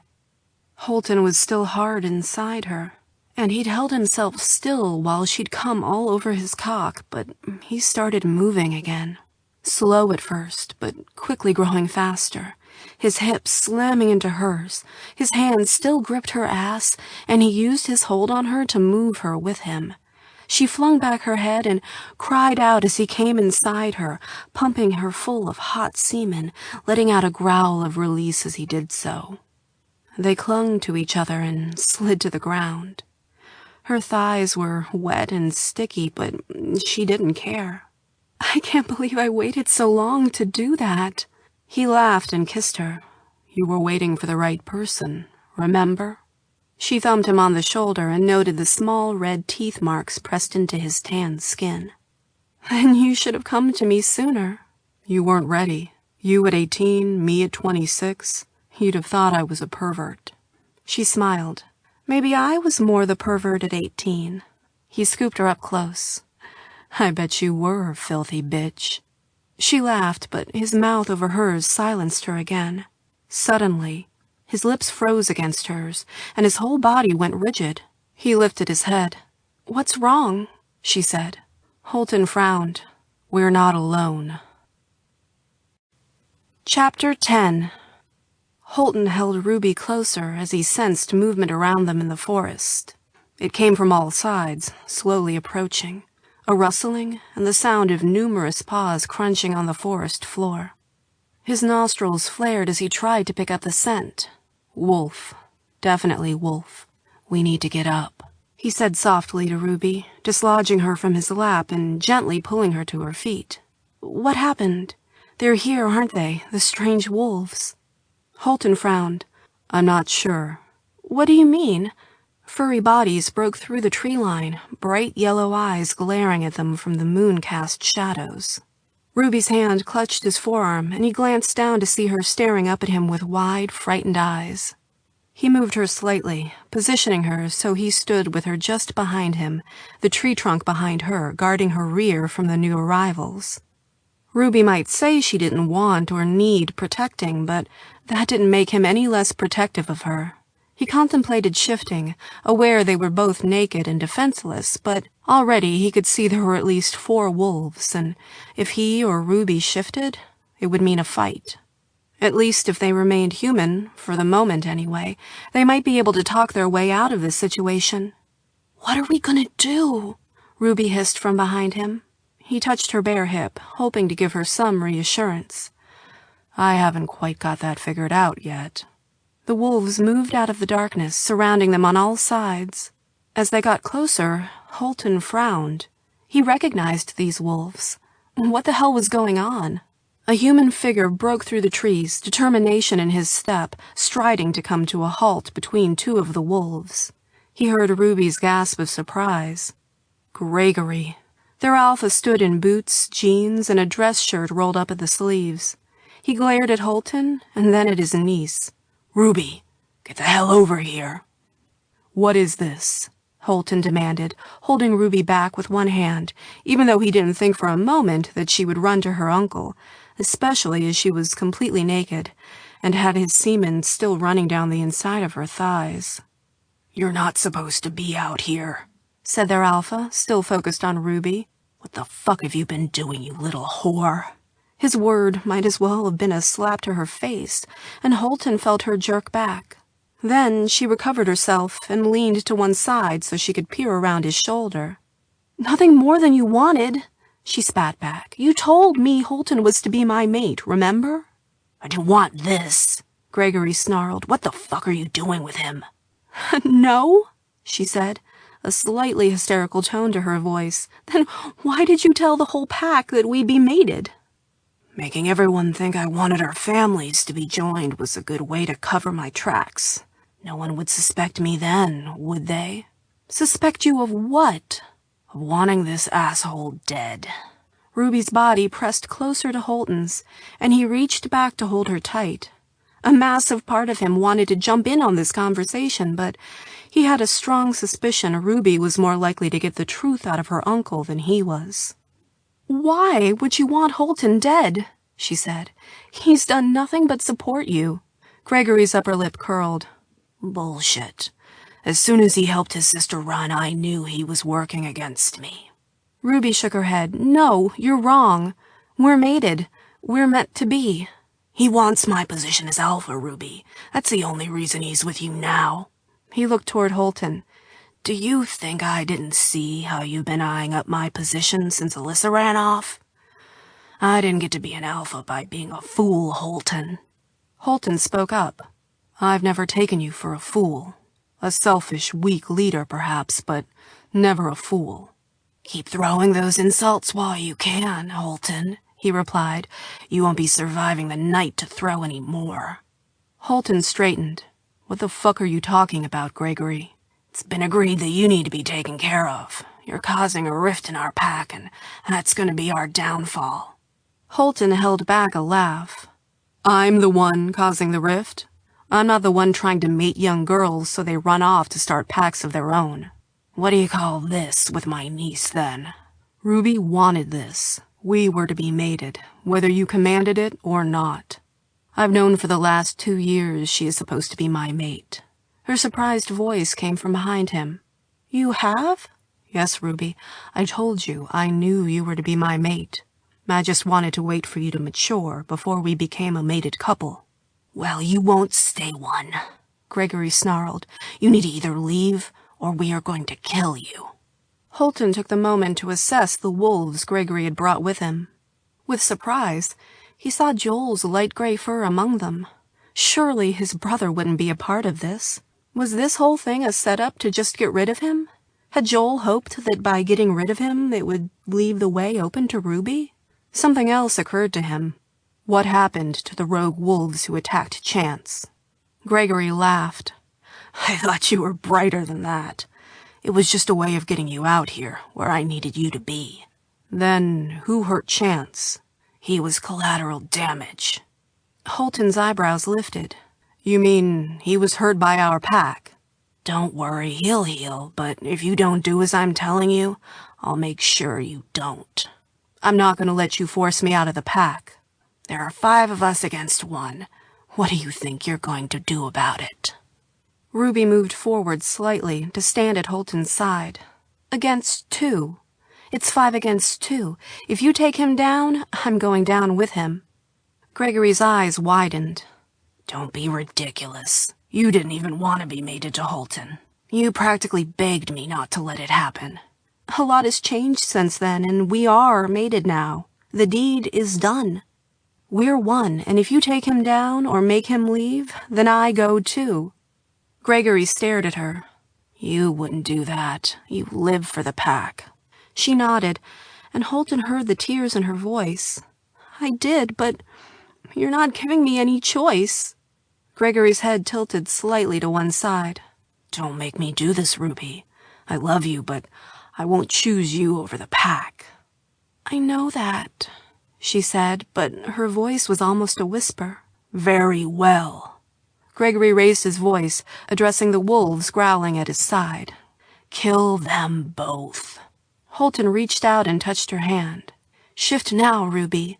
It was the only way they stood a chance of survival. Chapter 11. Ruby couldn't believe her uncle would do this. She knew he'd done some not-so-great things during his time as Alpha, but To order them to be killed was insane. She felt as though she'd stepped into some warped reality where she was wearing the skin of another person. Even greater than her disbelief that Gregory would order them killed was the shock of discovering that other members of her pack were willing to carry out the commands. The other wolves were slightly older males, closer to Gregory in age. Gavin Toller, Stephen Jansen, and Ronnie Halt. She'd also seen Joel among them.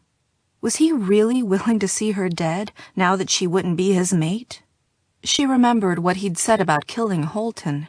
How, if he killed Holton, he would be the older brother and be able to mate her. Was that what Gregory had promised Joel in order to make him agree to such a horrific thing? Or had they all just blindly followed their alpha and genuinely believed Holton was a threat to the safety of the pack? By her side, Holton had started his shift to a massive dark gray wolf. She wished she had time to tell him the last hour of her life had been the best, but they were all out of time. The other 4 wolves approached, their bodies held low to the ground as they stalked, hackles raised.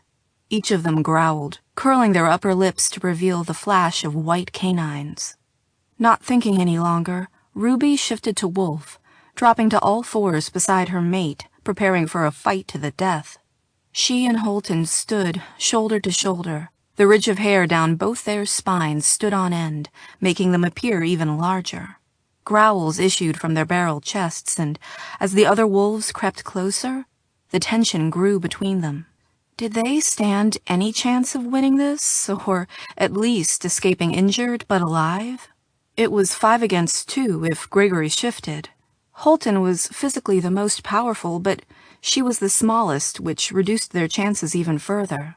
The other wolves got close enough for someone to spring and attack. They growled, and Holton snarled in return. He tried to put his body in front of hers, but she wouldn't allow him to. The only way they stood a chance was if they fought side by side as equals. To her shock, Joel was the first to bunch his shoulders and leap for them. He came with a snarl, his huge body launching through the air. Ruby braced herself and sensed Holton doing the same, but instead of attacking his brother, Joel landed directly in front of them and spun around. Joel's snarls intensified as he faced off Gregory and the others. The numbers had just evened up a little. Ruby was surprised at the relief she felt that Joel was on their side. She couldn't help feeling hurt at his treachery, even though she'd been the one who'd been disloyal to him first. He was the bigger person, not only for fighting on their side now, but for forgiving them the betrayal he surely must have felt. "What the fuck are you doing, Joel?" Gregory yelled. "You do this, and your place in the pack is gone." No, thought Ruby. You're the one whose place in the pack needs to be gone. She stood with Joel on one side and Holton the other. The 3 of them faced off against the other 3 wolves, Gavin, Stephen, and Ronnie, each waiting for the other to make the first move. Gregory stayed back, looking between them all with a mixture of anger and determination on his face. Even despite Joel's turnaround, her uncle didn't look as though he thought he'd lose this battle. With a snarl, Holton lunged, taking on Stephen, who was the biggest of the 3, and was positioned in the middle of Gregory's other 2 sidekicks. They tumbled together, a flurry of teeth and claws. An instant later, Gavin went for Joel, the 2 wolves clashing in midair before falling to the ground, snapping and snarling.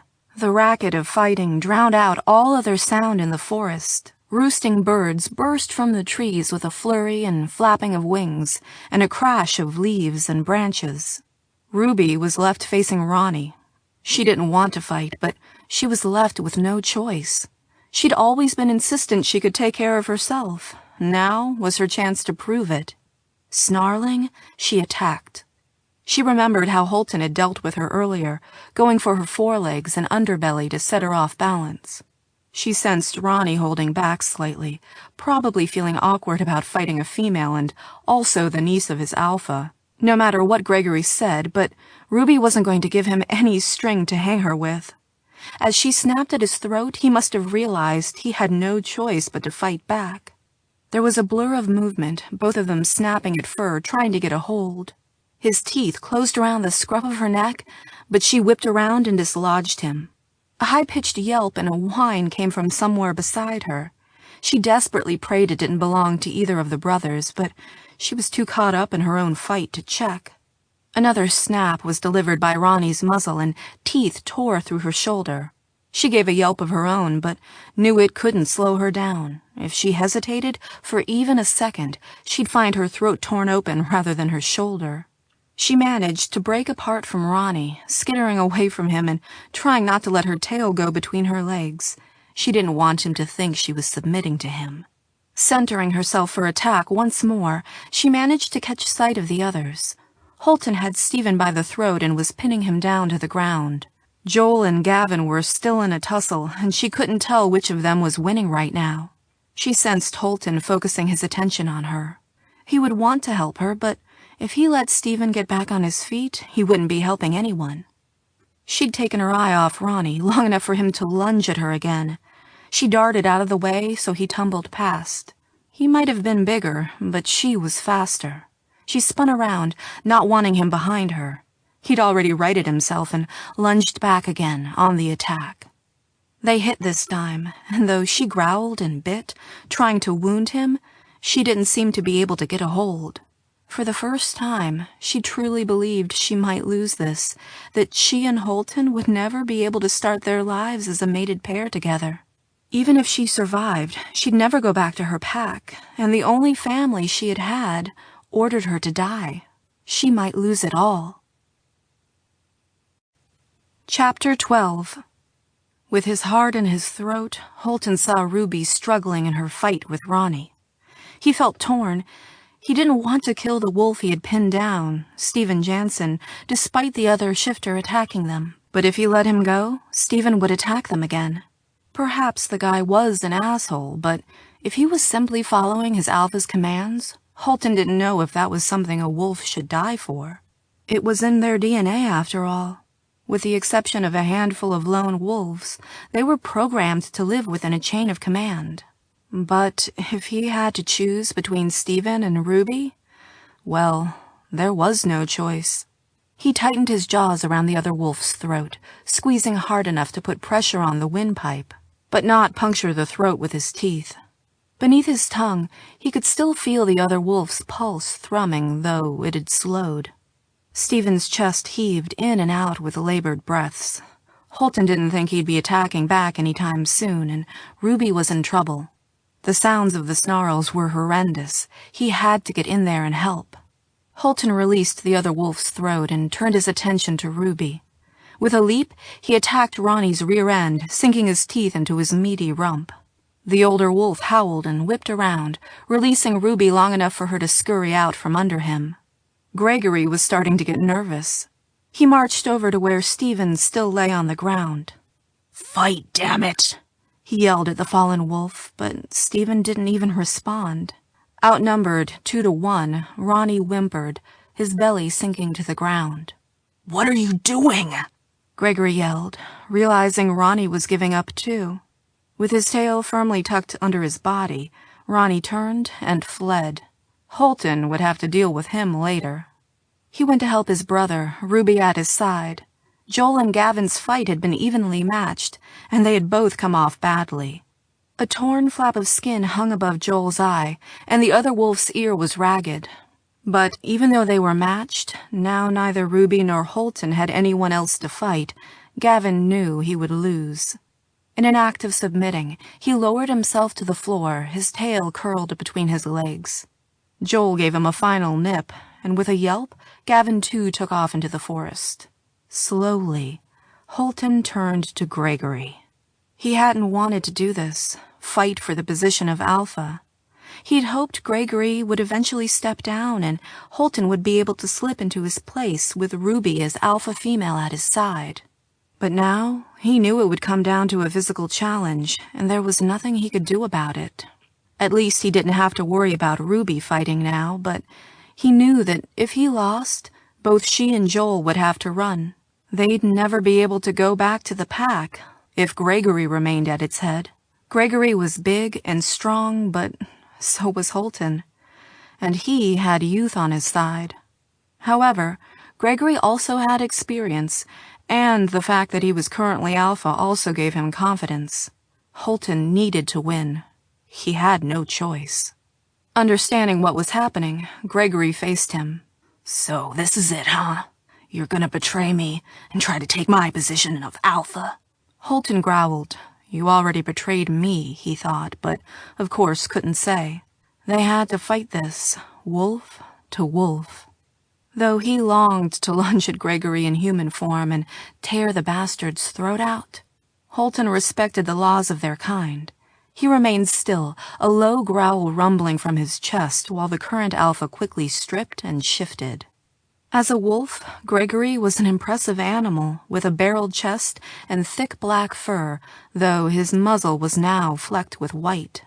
His yellow eyes glowed out from his skull, filled with fury.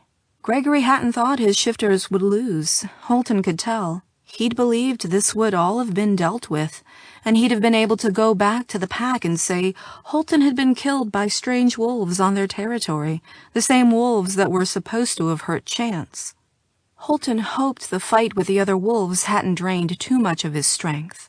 He'd have preferred to have done this when he was fresh and rested, but that wasn't going to happen. He couldn't back out of this now, and Gregory was looking as strong as ever. The black wolf suddenly bounded toward him, his teeth exposed in a snarl. Holton stood his ground and took the blow as Gregory slammed into him. He staggered against the other wolf's weight, but managed to stay on his feet, whipping his head around to nip at Gregory's neck. The white flash of canines sparked bright in his vision, and he jerked back just quickly enough to prevent one of Gregory's teeth sinking into his eye. The sounds of their fight filled the forest, growls followed by yips and high-pitched yelps as they tussled.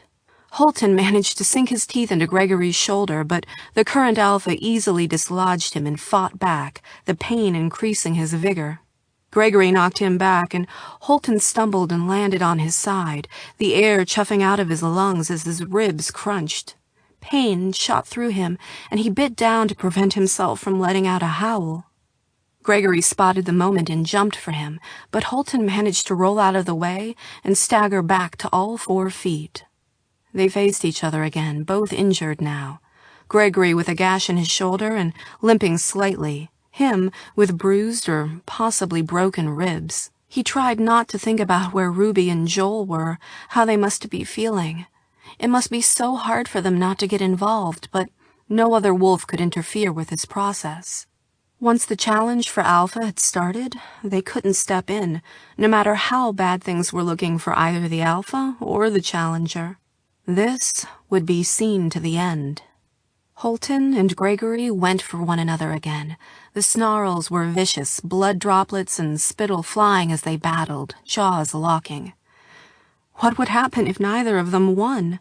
As they were so evenly matched, what if they both ended up badly injured and neither survived? Holton lunged to one side, grabbing a roll of skin and fur just below Gregory's scruff. He tried to use it to pin him to the floor, but the other wolf was too strong. Gregory fought back with bites of his own, catching Holton on the chest. Pain speared through him, and he knew the teeth had punctured his skin. That, combined with a band of pain which wrapped around his chest from the damaged ribs, made him falter, and the next thing he knew he was on his back, his alpha standing above him. Gregory had him pinned down, his muzzle inches from Holton's. His alpha growled, foaming saliva dripping from his jaws and onto Holton's face. Another second, and he would find himself with his throat ripped out. He snapped at Gregory's face the best he could, keeping the current alpha's jaws away from his throat, but he wouldn't be able to stay like this forever. He needed to do something. An idea occurred to him, and with it came a ripple of unease. Could he do it? It would be a massive risk, but he didn't see any other option. His time was running out, and if Gregory won, the lives of everyone he loved would be irrevocably changed. Holton made up his mind, and began to shift back to human. Before most of his body had turned back to man, so he was still a wolf's torso beneath the other wolf, his forelegs shifted back to arms, and his shoulders realigned in the sockets. He knew he only had a matter of seconds before the rest of his body also became human. When that happened, he would lose his powerful jaws and sharp teeth and become vulnerable. Gregory would rip his throat out in a second. Holton felt his paws lengthen to fingers, his palms spreading and claws giving way to nails. Now he had fingers. He reached for something to help him, grasping desperately. The change started to happen to his face, the fur melting away and his muzzle beginning to shorten. Gregory realized something was wrong and paused in his attack, faltering slightly. Holton reached again, frantic now. A rock, a tree branch, even dirt to throw in the Alpha's eyes. Then, his fingers closed around what he needed, and he tightened his grip. With every ounce of strength, just as Gregory bared his teeth once more and lunged down to tear off Holton's now vulnerable face, Holton used everything he had to bring the sharp stick in a stabbing motion into Gregory's side. His aim was either excellent or lucky. The stick punctured the skin between the ribs. Holton knew the exact moment it had hit Gregory's lung by the way he took a sudden gasp, or at least tried to. The result was a wheezy rattle, the look in his eyes sheer confusion and fear. Gregory stopped trying to attack and slowly swung his head to see what had happened to his side. He caught sight of the stick poking out from between his ribs and staggered. He turned back to Holton, who was fully human now, and had scooted back, getting out of the way of the injured wolf. He could shift back to wolf if he needed, but he had a feeling this fight was done. Gregory glared at him in anger and pain, and Holton thought for a moment he would attack again, but then his front legs folded. He remained in that position for a moment, and Holton thought he would slump right down, but then, with what appeared to take intense effort, Gregory managed to make it back to his feet again. With his tail tucked far beneath his body, his haunches right down, Gregory gave them all one final glare, and then staggered from the small clearing and vanished between the trees. Both Joel and Ruby had already shifted back to human, and they ran over to Holton. "Do you want me to go after him?" asked Joel. Holton shook his head, his hand clutching his injured ribs. "No, he knows he's done." "Do you think he'll die?" asked Ruby. He was mindful that Gregory was still Ruby's uncle. No matter what he had done or tried to do to them, nothing would change that. "We're shifters, not vampires. I don't think we can be killed with a sharpened stick." "And the stick would need to have been in the heart," Joel pointed out. "Yeah, good point." He moved, and all of the lacerations and bruises he'd suffered during the fight made him wince. "We'll go back to the compound. Valerie will have to leave now, too, so I'll tell her where we last saw him and send her after him. I'll let anyone else who wants to go with her leave as well. I'm sure Gregory still had more than a couple of supporters. I'd rather not worry about having them around." Ruby reached out and took his hand, looking up at him with her beautiful blue eyes. "You're Alpha now." He nodded and then leaned down and kissed her. "And you, my love, are my mate." Chapter 13. The remaining members of the Dark Ridge Wolves were waiting anxiously back at the compound for news of what had happened. Holton knew this was going to be a difficult time for them, especially as none of them would have seen the change in leadership coming. Alphas never remained in the same position their entire lives, but there was normally more of a build-up to the change in command, and the rest of the pack would have been notified about the challenge. In this case, however, there hadn't been time, and it had been Gregory's underhanded attempt at getting rid of any competition that had led to his own ousting. Explaining this to the rest of the pack wouldn't be easy, however, and he didn't know how they would respond. What if they all rebelled against him? Where would that leave him? With Ruby and Joel at his side, they entered the shifter compound. They'd already gathered up their clothing and dressed, so they wouldn't be entering naked and vulnerable. It was important for him to show nothing but strength.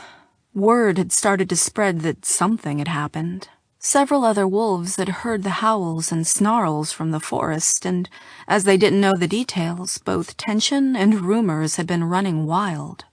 People began to emerge from their homes as the small group made their way through the compound, toward the meeting house Gregory had ruled from only a matter of hours earlier.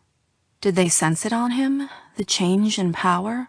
Did they already feel in their wolf's blood that he was now their alpha? News of their return filtered through the compound, and by the time he reached the meeting house, most of the Dark Ridge wolves were either waiting for him there or were following behind. He climbed onto the platform, forcing himself not to wince at the throbbing pain in his ribs. He pushed the pain from his mind. His ribs would heal, but if he didn't do this right, the rift in the pack might never mend. The two people he needed most were with him: Joel, who would be his new beta, and Ruby, his alpha female. He wished his sister Alyssa was here to see this too. He hoped wherever she was happy.